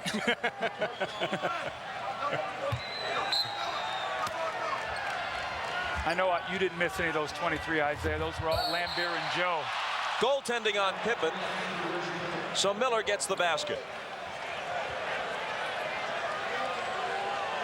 You see Miller cut down the lane off the offensive play, and you see Scottie Pippen goes up and just kind of taps it on the glass. You can't take the ball to the glass like that. Pippen doubled in the corner. His pass picked off by Jackson. Foot race to the hoop with Harper. Leaves it for the trailer Miller. And Reggie now is in double figures with 10. See, that's the second time that Mark Jackson has made that play. The first time he made it, it wasn't successful. This time he made it, it was successful. Well, now an offensive foul on Pippen. That's his 4th. The Pacers have the ball and they're down 20. It was 25 at the half and 27 after the first basket of this period. Bob, not to hype anything, as Scottie Pippen picks up this 4th foul when he lowers his shoulder, but one of the things this Chicago Bulls team has done all season long is lose leads. It's like they've lost some of their concentration. They've allowed teams back in games. I'm not saying that will happen tonight, but that has been trademark of this team this season. Jackson trying to back down the much taller Kukoč and traveling in the process. So if you're the Indiana Pacers right now, your thought process is down 20. Let's see if we can cut this thing to 10 with 5 minutes to go in this quarter. Harper from Michael can't finish it. Indiana's on a 7-0 run. Mullin evades Jordan, but can't hit the 3.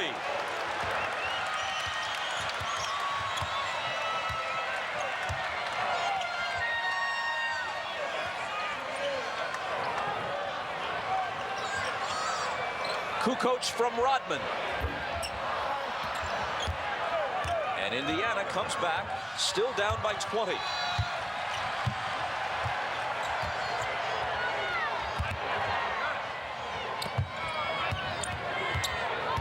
Mullin challenging Michael.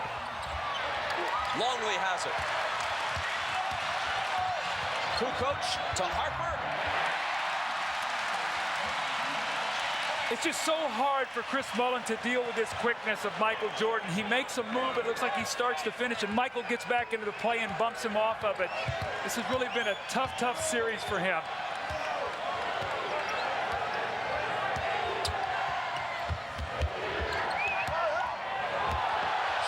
into the lane, throws up the hook on the run, and Dale Davis is there to clean things up.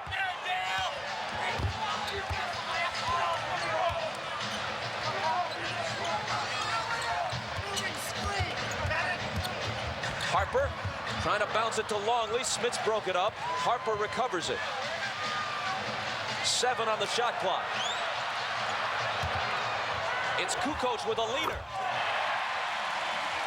That's a little European half step that he has. He gets in there and he makes that little floating shot. Tony Kukoč really makes that play very well. There's the offensive foul on Dale Davis. Man, he hammered Kukoč, who was clutching his left shoulder. Larry Bird very upset. He felt Tony Kukoč had walked on the play before. I think they've called a flagrant on Dale Davis.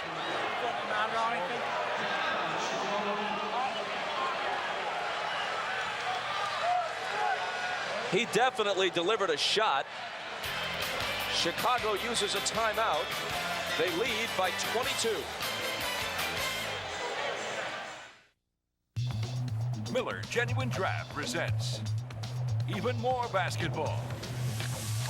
Now, Scottie Pippen has bounced back after missing those 2 free throws. You see him driving, attacking the basket, using his speed to counteract what the Pacers are trying to do in terms of putting a body on him. You see he accepts the challenge, accepts the blow right there. Then he blows by him again on the right side to hit the pull-up J. Now, when you look at Scottie's shot chart, you'll see everything going to the basket, and you'll see him really attacking this right side of the court. Larry Bird told us that he wanted to keep him under 14. Not tonight. And in recognition of this look inside the game, Miller Brewing Company will donate $1,000 to the Thurgood Marshall Scholarship Fund. Kukoč is at the line. A moment ago, he pantomimed a shot and pulled his arm back down as if in pain, and he winced a little bit as he released that one, too. Here's Ahmad. All right, Bob, I just spoke with Chip Schaefer, the Bulls trainer. He told me that Tony just suffered a bruise to his left shoulder, but obviously he's able to keep playing. Bob? And able to hit both free throws, which increases the lead to 24.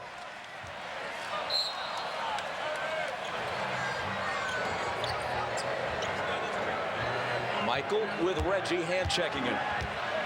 Backs him down, leans in, and Dale Davis got a piece of it. Some of the fans courtside thought it should have been goaltending.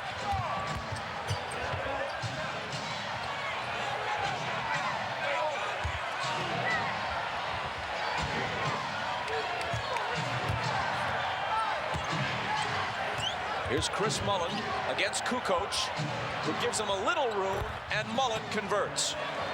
Now, Mullin can score against Tony Kukoč because he'll be able to create a little distance, and he's that master of the little up and under move. You saw 2 pump fakes before he finally delivered the shot.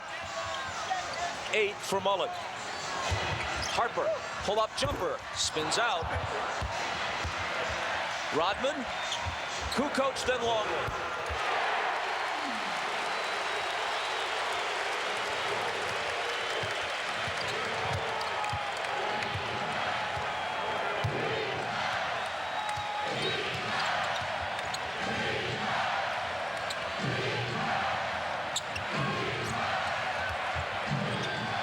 Reggie Miller on the run. The tip by Davis is disallowed as he commits the foul over the back, which is his 3rd. The Pacers were trying to run a set play, and Mark Jackson was pushed so far out on the floor that even when Reggie Miller came off the screen, if he was open, they couldn't get him the ball because there was so much distance with the passing lane. The Bulls are doing a great job of keeping them passing lanes really far tonight. Longley, left hands it in.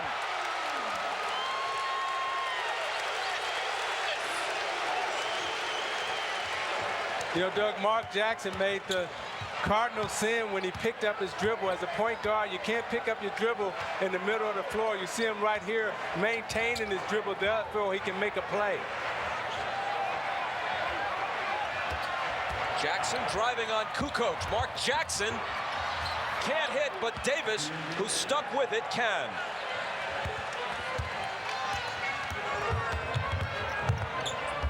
Rodman from Harper.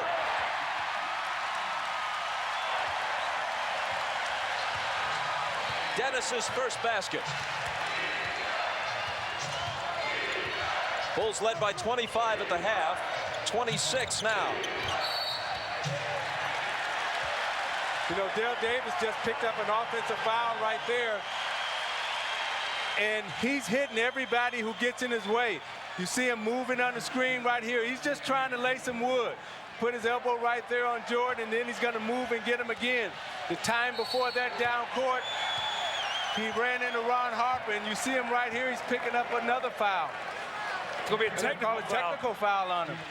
Well, right now, he's lost his composure. You saw him with the flagrant foul on Kukoč where he stepped up and back-picked him.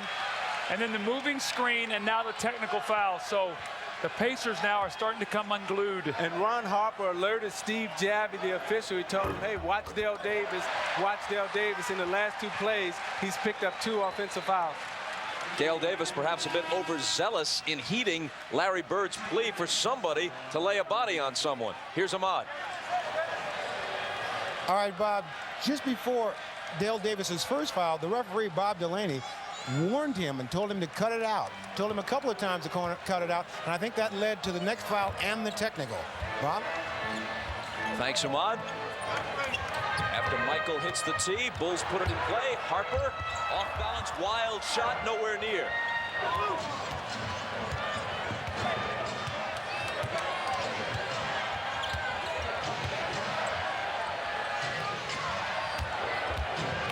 Smits.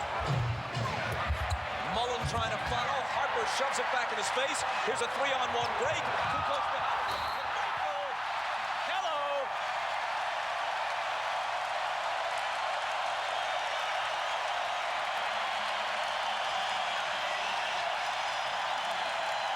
Now, more than anything else, Tony Kukoč loves to make these type of passes. You see him catch it quickly behind his back, catch Jackson turning, and look out, here he comes. 23 in white, MJ is in the house. What are you talking about? He owns the house.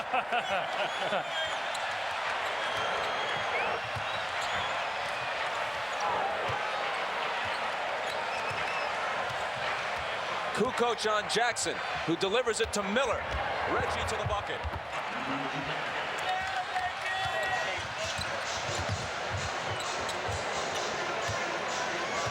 The numbers are reversed there in a most unappealing way for the Pacers. 74-47, now 76. Now Michael Jordan was calling for that ball the whole way up the court, and he was a little disappointed that Ron Harper didn't keep going because he knew he had a mismatch with Davis in the corner, and he back cut him.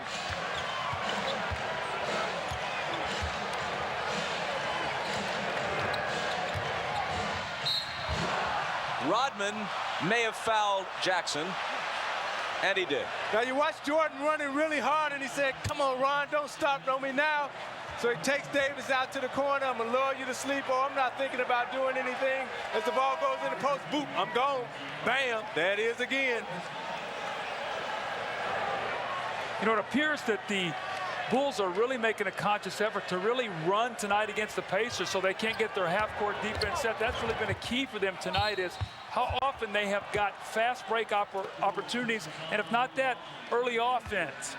You know, Doug, for Chicago, with their triple post triangle offense, it's important for them to run and move and make crisp cuts, because when we played them in Detroit, the thing we always wanted to do was put a body on them and to stop them from making speed cuts. But tonight they've been allowed to make those speed cuts, and therefore they've been able to get to the basket and make layups. After Longley's third foul, Smits hits the first free throw.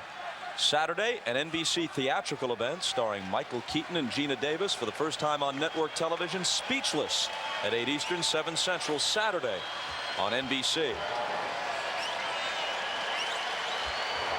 Pacer fans perhaps rendered speechless by this score, 76-49.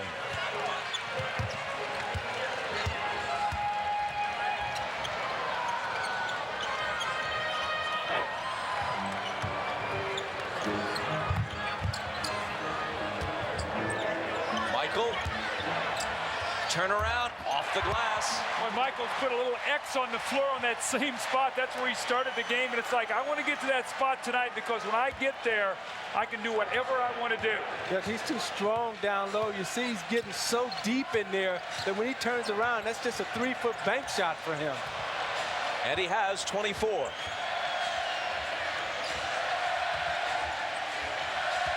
Antonio Davis was fouled as the crowd begins another sarcastic chant of Reggie, Reggie, mocking what they do at Market Square. See, he comes from the opposite side of the floor so he can get his post position, and Reggie gives it up, and now he's in trouble.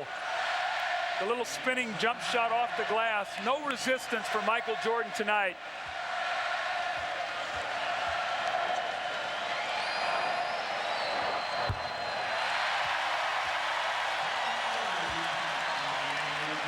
Miller now goes out. He hasn't appeared to be limping as much tonight as he was toward the end of Game 3 and throughout Game 4. Fred Hoiberg replaces him, and Davis makes one of two. See, with Reggie's injury right now, you really don't want to take any chances. You don't want him to re-injure it. He's kind of getting over it. So you don't want him to turn or ankle or anything right now because you know you got a Game 6 coming up. Kukoč. Chicago by 30.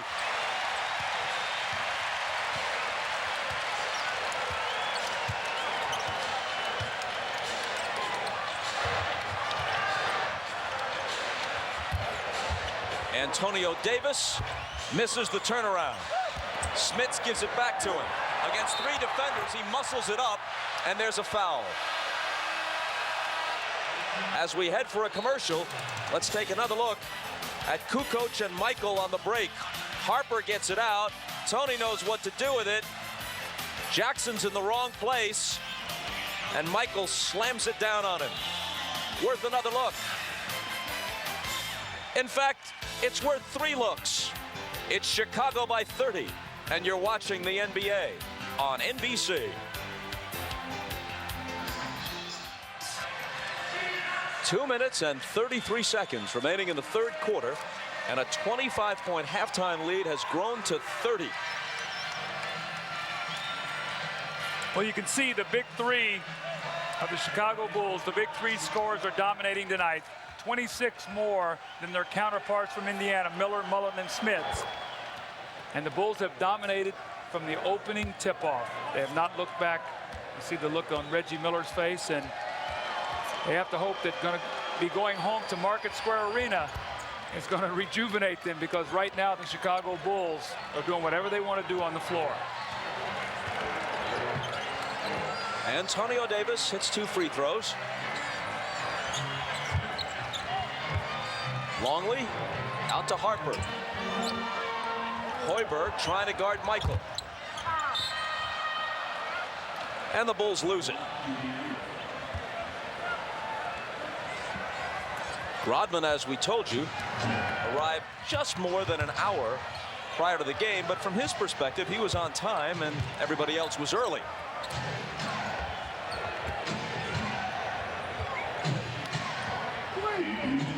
Smits. And he's coming to the free throw line. See, I think it's important for them to keep Rick Smits involved because he had such a nice rhythm coming into this game. And for big guys, it's tough for them to get their rhythm. And once they get it, you got to keep going to them so they can keep it.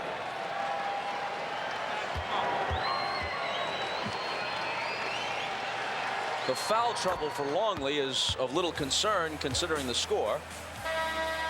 Now, we talked about Smits earlier, and you see he starts slow in series. He started slow in the Knicks series, and then he picked it up in Game 4 and 5. And you see he started slow in this series, and he was starting to pick it up. So now that he's got his rhythm, it's important that you keep going to him, even in a loss and in a blowout right now. And Larry Bird understands that. Smits finally breaks into double figures with 10. Pippen is back in the lineup. Jordan remains in the lineup with a 26-point lead. Kukoč has room and has the hoop. Again, I think Phil Jackson is going to finish this quarter out strong. The last 2 minutes, try to push this thing up over 30 points and tell Michael, put your warm-up on. I don't want to see you anymore out here tonight.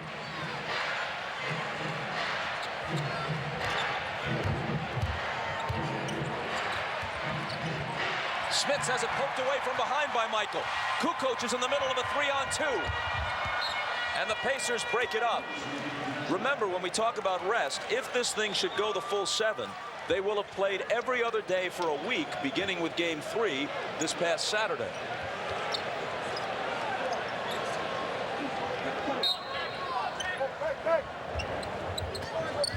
Kukoč. The rebound to Smits.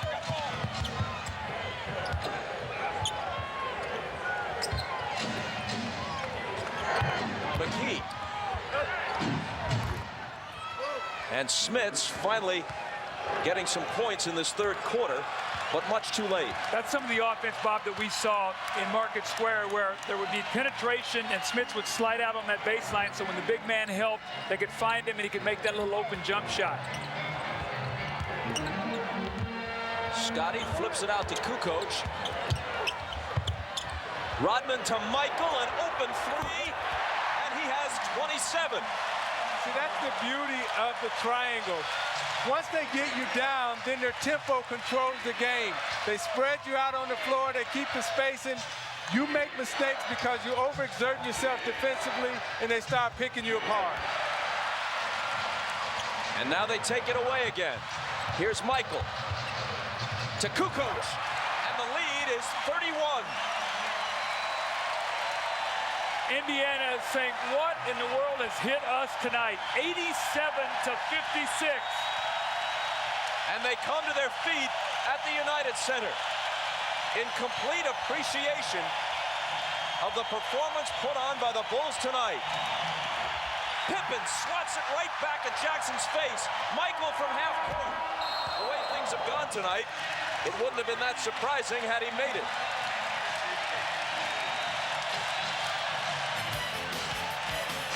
The whole series and the whole season series between these teams has been so close. And then from out of nowhere, it's the Bulls by 31. Back after these words from your local station. This is the NBA on NBC. This copyrighted telecast of the National Basketball Association may not be retransmitted, reproduced, or rebroadcast without the express written consent of the NBA. Scottie Pippen. Now you're going to watch here. Mark Jackson's going to back the ball down. Scottie says, don't help me. I have him. Don't help me. You stay with your people. And Mark Jackson says, I'm going to back you down. Now this is not Brevin Knight or Charlie Ward. This is Scottie Pippen. And Scottie says, Mark, not tonight. And that's sort of been the story. Scottie Pippen and Michael Jordan have been magnificent. And magnificent defensively, as you see throughout their careers. As the fourth quarter begins, Jordan is on the bench. To this point, he's played 32 of the 36 minutes. The Bulls had more points at half than the Pacers have at the end of the third quarter. That's how dominant they have been tonight, 57 to 56. And Pippen adds 2 more on the reverse. They lead by 33. Pippen came off that cut wide open. Kerr missed him, but the passing of Kukoč and the eye signal that he and Pippen had, Kukoč picked it right up and threw it right down the hole to him. Derek McKee with the little hook. Isaiah, the question I have is, on the opening I said that Indiana had planted a seeded doubt in the minds of the Chicago Bulls with their 2 great wins.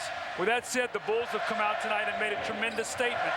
What is we going to see from Indiana back at Market Square? Do they think just going home is going to cure this? You know, Doug, in the series, when you walk in, the pressure was on the Chicago Bulls tonight to win Game 5. And when Indiana goes home, there's no pressure on the Bulls. The pressure will be on the Pacers. And right now, the way they're playing, they're not a confident basketball team.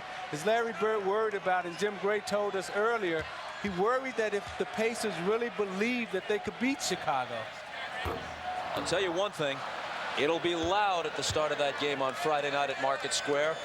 Some of the best fans in the league, one of the loudest arenas in the league. And they're undefeated at home in the playoffs. So, I mean, they have reason to believe that they can go home and get this ship righted, maybe get Jalen Rose back, and that he will help their bench. You're going to need it to be a little bit more than loud. You're going to have to figure out a way to score, to put the ball in the hole against this tough Chicago defense. Pippen's troubles at the foul line continue. He makes just one of two. McKee shoots over Scottie and doesn't get the roll. Smits out to Miller, and Burrell fouled him.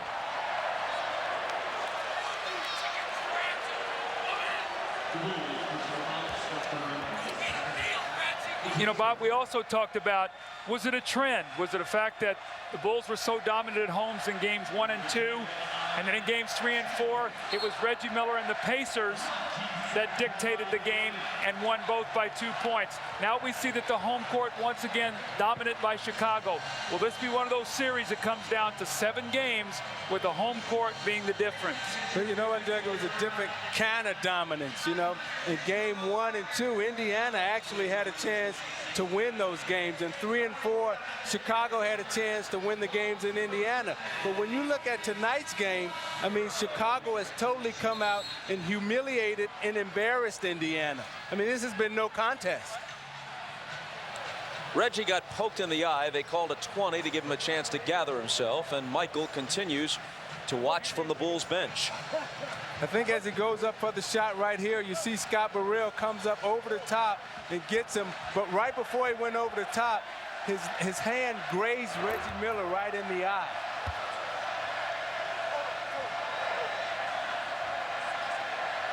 And you can see a little bit of redness in that area.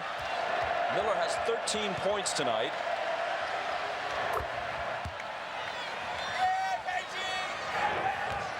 And it's an even 30 again.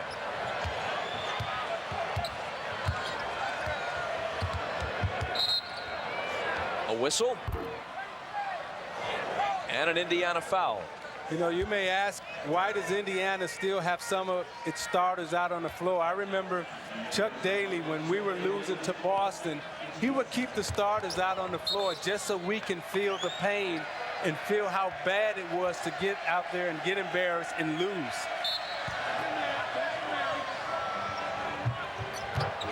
Foul was on Antonio Davis. Kukoč switches to the right hand and flips it home.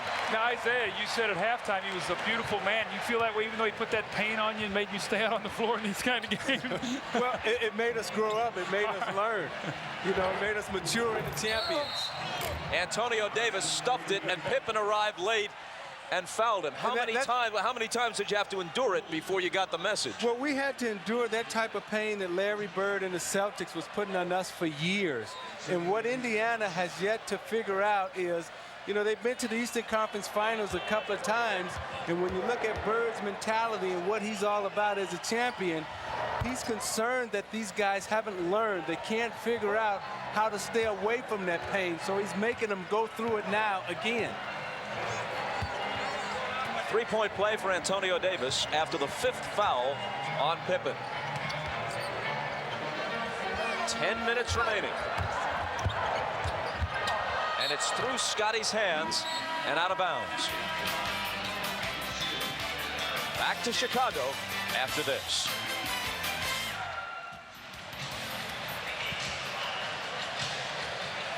Scottie and Michael both out of the game with Chicago in front by 29. Steve Kerr is on Travis Best as the backup point guard brings it to the front court. Antonio Davis looking to work on Bill Wennington, and Wennington fouled him. The Utah Jazz at home in Salt Lake, watching tonight's game. What, if anything, guys, can they get out of this? Remember now, Utah was down 2-0 last year in the finals, and Chicago went to Utah. Utah won 2 games. It was a 2-2 series, and Chicago found a way to win game 3. Michael had the big 3-point shot to help win that game. He wasn't feeling well. They were able to find a way to win the game. They came home and put it away on Steve Kerr's jump shot. So, excuse me, on game 5. They came back and won it on game 6. So they have been here exactly where the Pacers are, and they were on their home floor. And I think my biggest thing is, regardless of who Utah plays, they've worked all season long for that home court. That first game is going to be tough to win because they've been resting so long. Doug, if I'm watching this game and I'm Utah and I'm thinking that Chicago is going to win this series, I'm wondering, how do I match up with Tony Kukoč, Michael Jordan, and Scottie Pippen in the backcourt because Phil Jackson has made that adjustment? A big assumption still to say that the Bulls will get there, because outside of this game, the Pacers have been competitive with them all year long, and they do have Game 6 at home. Wennington turns and misses. And there's a foul. A moment ago, Fred Hoiberg got his first basket on the breakaway dunk, and Michael is coming back in with 9:01 on the clock here in the fourth. I'm a little surprised at that move, because the one thing you do is you set yourself up in a 25-point game here. If, God forbid, you twist an ankle or something in a game like this. So, you know, Phil's rolling little dice here that, you know, Michael doesn't tweak an ankle or something, which could be a factor in Game 6. Yeah, but I think what Phil Jackson is thinking right here, Doug, is that we really want to knock the confidence out of the Pacers. We don't want to go to 7 games. So as much doubt as we can put in the Pacers' mind, right now we're going to try to do that. And also, he is 2 points from 35,000. So let's see if Michael gets 2 if Phil takes him back out of the game. Kerr to Michael against McKee. Juggled it, recovered it. Now it's Kerr for the 3. And Antonio Davis for the rebound. Whether this goes 6 or 7, the finals open a week from tonight.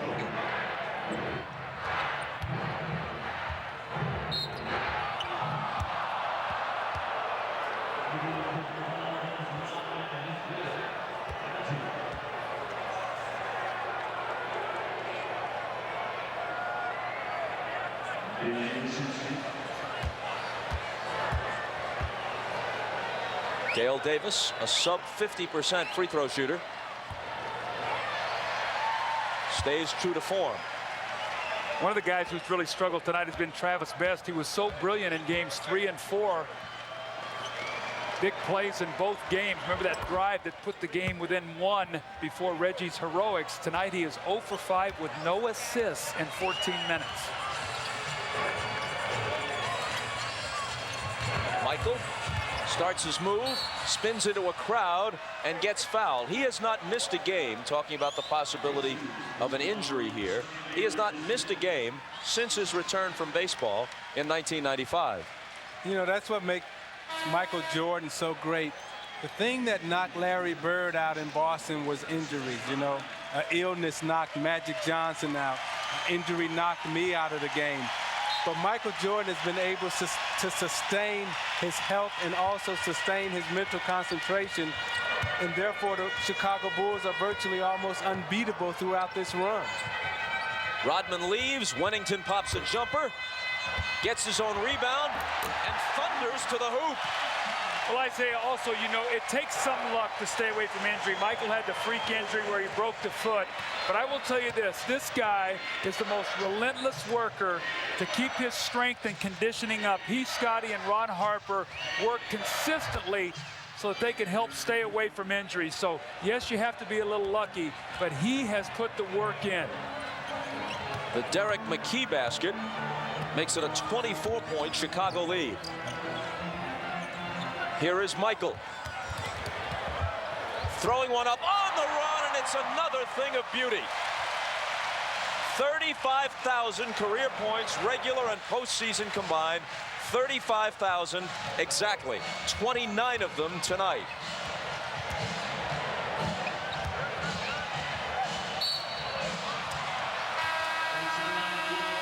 And there's a foul against Chicago. Another couple of looks at Michael's last 2 points.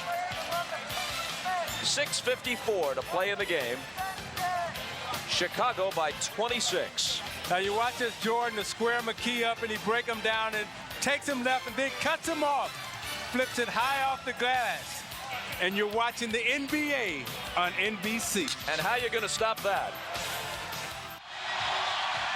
Rashad back here at United Center in Chicago with the Bulls up by 36. Now, we've been having a conversation about Michael Jordan still being in the game with this big of a lead, but I believe that the reason of him being in the game is to keep the continuity, because they have sort of whimpered away at the end of the games. And to win a game like this, they still want to win it running away rather than having everything fall apart. Now, there may be one other reason, too, because, and I don't want to get on this a little bit too much, but if this is, in fact, his last year, he certainly doesn't want to spend any time on the bench. Now, I just want to throw that out there for you guys, and then we'll leave it alone. All right, Bob? Well, Ahmad might be in a position to know more than the rest of us. Jordan to Wennington. He's always had that kind of range if you give him a little bit of room.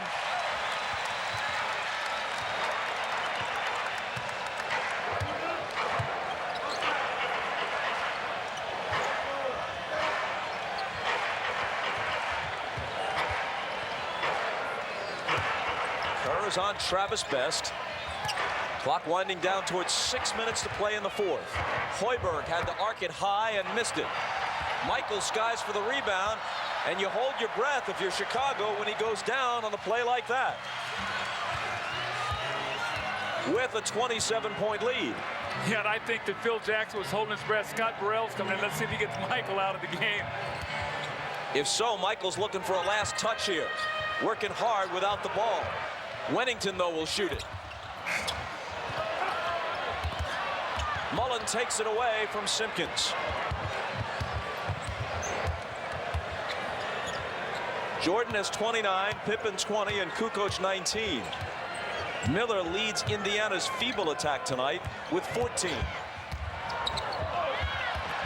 Turnover, and Simpkins has it. Now, Davis and Jordan got tied up under the basket right there. Jordan was chasing Mullin hard. Davis laid his pick on him, and they got tangled up, and Jordan threw Davis off. See if Michael gets one more shot up. If he looks over and sees Scott Burrell and says, look, if it comes to me, I'm going to let it go. He's calling for it, but Simpkins wants a shot of his own. And he gets the basket, which the crowd reacts to. It's his first hoop. Reggie Miller might be done for the night. No use putting that sprained ankle to a further test in this situation. Offensive foul on the Pacers. See, that's a result of the tangle up that he and Jordan had underneath. That's it for Antonio Davis with fouls, and it's it for Michael Jordan as well with 4:48 remaining. And he retires for the evening with 29 points and his team in front by 28. Now, Bob, I don't think the 29 is a huge number, but what I thought he did in that first quarter was establish what the Bulls were going to do. He got in that post early, got them confident. Scottie Pippen was excellent, and it really filtered on to the rest of his team. Judd Bushler getting some playing time now. Here's Judd with the ball. Simpkins. Oh, he thinks he's a scorer now. Right to the hoop goes Lubara Dickey Simpkins. And he draws the foul. We'll hop on the interstate. What do you say we drive it? Let's not fly. A little more than a 3-hour drive. You up for that tomorrow? In the Cracker Barrel. We're there. Yeah, the restaurant gets a free plug now. They'll pick up your tab for sure this time. We'll be en route to Indianapolis sometime tomorrow, and back with you Friday night at 9 Eastern, 8 Central for Game 6 from Market Square. The big three can sit back and enjoy the last 4.5 minutes. Bob, if I'm not mistaken, it's either 5 or 6 offensive fouls the Pacers have tonight, moving on screens. Boy, is that Travis Best quick, though. He sliced through there in a hurry. Well, that's the problems that he posed to the Chicago Bulls in 3 and 4. Now, in games 3 and 4 tonight, we have not seen that. They have really had a good handle on him. Now, remember, when he first came into the game, Randy Brown had the primary task of guarding him early. Now we see Steve Kerr with him. You know what's impressive to me about Chicago's second unit that's on the floor right now? That this is garbage time, this is rat time, but they're still disciplined enough to execute their offense. And Doug, you know from being a coach that a lot of times at this point in the game, guys that come down, they get out of their patterns and everything else. But let's watch Chicago and see how they continue to execute and space the floor. Bushler, his first shot. Got a good look, but missed it. Best pulls up, and Simpkins rebounds the miss.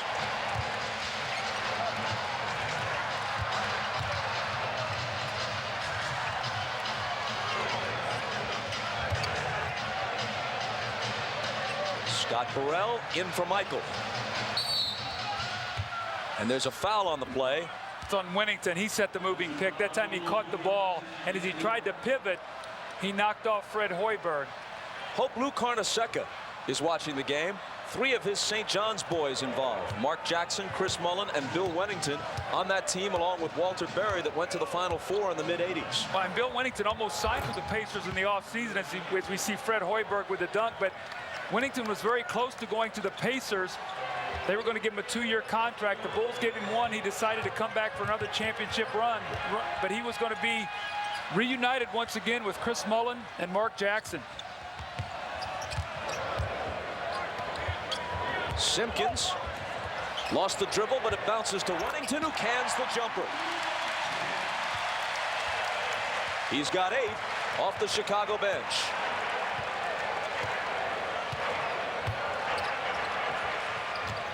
Hoiberg off to Best. Gets it back and hits the side of the backboard with an awful shot. Best connects on a 3.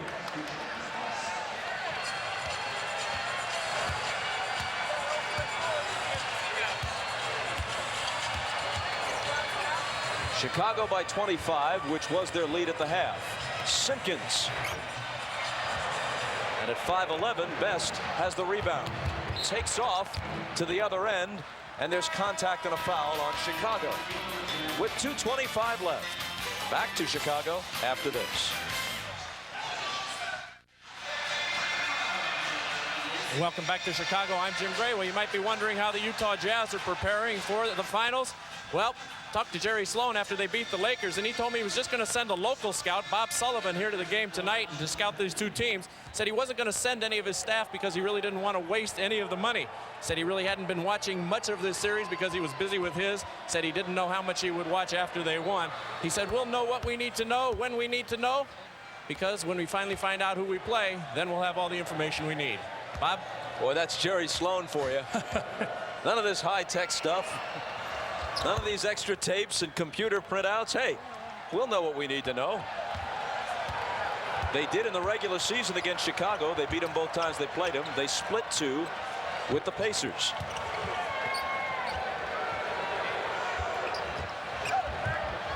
Bench getting a chance to play. Bushler can't get his first field goal. Hoiberg, a 3. Simpkins has the rebound. They have Randy Brown, Judd Bushler, Dickie Simpkins, Scott Burrell, and Bill Wennington on the floor.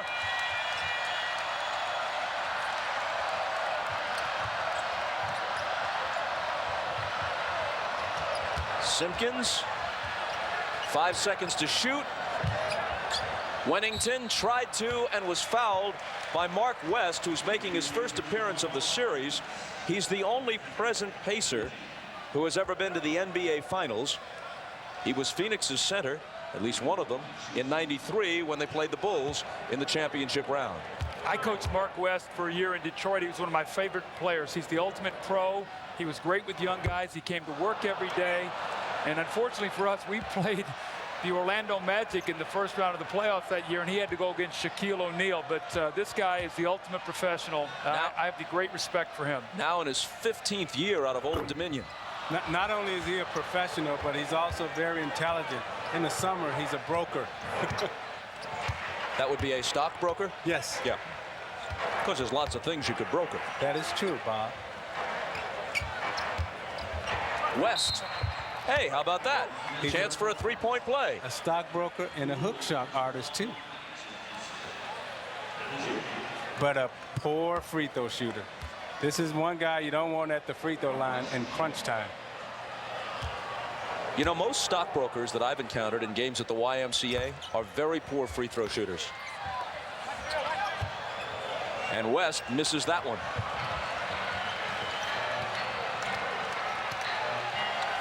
The final score is going to look a bit more respectable for Indiana. Although not if the Bulls keep doing that. Burrell makes it 106-83. I would love to be in the Pacers locker room when Larry Bird talked to his team tonight. I would just love to hear what he had to say to get them prepared. Now they've got to beat the Bulls 2 times in a row to knock them out. And the next game they face is an elimination game because now it's pressure time. They know they cannot lose, Bob, so that puts more pressure on them as they play at home. I think when he goes back in the locker room and he says to him, hey, let's just forget about this game. We know we're a much better team than this. Let's go back, get our rest, come out game 6, and fight for our life. How would you like to be Larry Bird's dinner companion after this one? See, I think these type of losses are easier for a coach and players to take when you lose by margins such as this because you know you can play better and you know you're a much better team. I think those 4 or 5 point losses, those are the difficult losses to take. And you don't know whether Reggie's just hit the game-winning shot or they're losing by 22 points. Again, it's the consistency that we talked about. Larry Bird, this is the same way he approaches every game. No matter what the magnitude is, that's the same look that you get. Hoiberg hits the free throws. Less than a minute to play. Dickey Simpkins has it rejected by Dale Davis. Hoiberg runs into Kerr. The officials don't blow a whistle as we play out the last few seconds. And now Burrell stuffs it back in Hoiberg's face. But officials not going to blow the whistle at this point in time unless it's something that's pretty obvious and flagrant. They want this game to get over just like Indiana does. Isaiah, one thing you learn as a player real quickly, at this stage of the game, you don't go to the basket because the referees want to get this game over too. So you'll look around and say, where's the foul? And they go, are you kidding me? Pull up and shoot the jump shot. Well, Travis Best didn't, and he did get the whistle here, so he'll come to the free throw line. Bird flanked by his veteran assistant, Dick Harder, and the young assistant, Rick Carlisle. It's Carlisle who designs their offense and Harder who puts their defense into effect. I think one of the things they're going to have to talk about is Michael Jordan early in the post. If he does that in Indianapolis, what are they going to do? And the outside series that Chicago hurt them with Pippen tonight, roaring around that corner and getting the ball to the basket. Those were 2 specific things that they're going to have to talk about before they play on Friday night. Yeah, on the defensive end, that's correct, Doug. And on the offensive end, I think they're going to have to figure out a way to get Smits involved earlier so he can establish his dominance in the post if he can on Longley. Indiana got it down under 20, which is small solace. Bushler just holding the ball. Now unleashing a 3 at the horn. Chicago wins it 106-87. Michael Jordan plays 36 minutes, shoots 12 of 20, scores 29 with 7 rebounds and 4 assists, and here he is with Ahmad. All right, thanks, Bob. Michael, if the Pacers planted a seed of doubt by winning the last 2 games, it was certainly not evident tonight. Well, they were playing without a key member, so we decided just to attack the people that they had, see who they're going to have to replace them. And you know, Reggie didn't seem to have the energy that he had in Indiana. I don't know if the ankle was bothering him or what, but we tried to keep pressure on him as much as possible. You told me before the game that the playoffs are all about intensity and pressure, and you guys applied both of those tonight to the Pacers.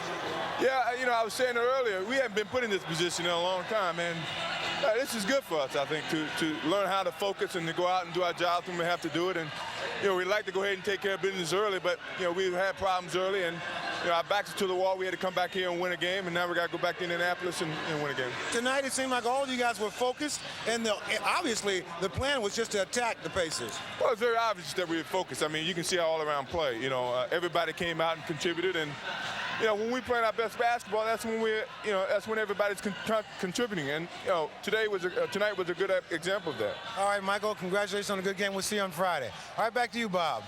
Ahmad, thanks. We step aside for a moment. When we return, we'll hear from Scottie Pippen. Chicago leads the best of 7, 3 games to 2.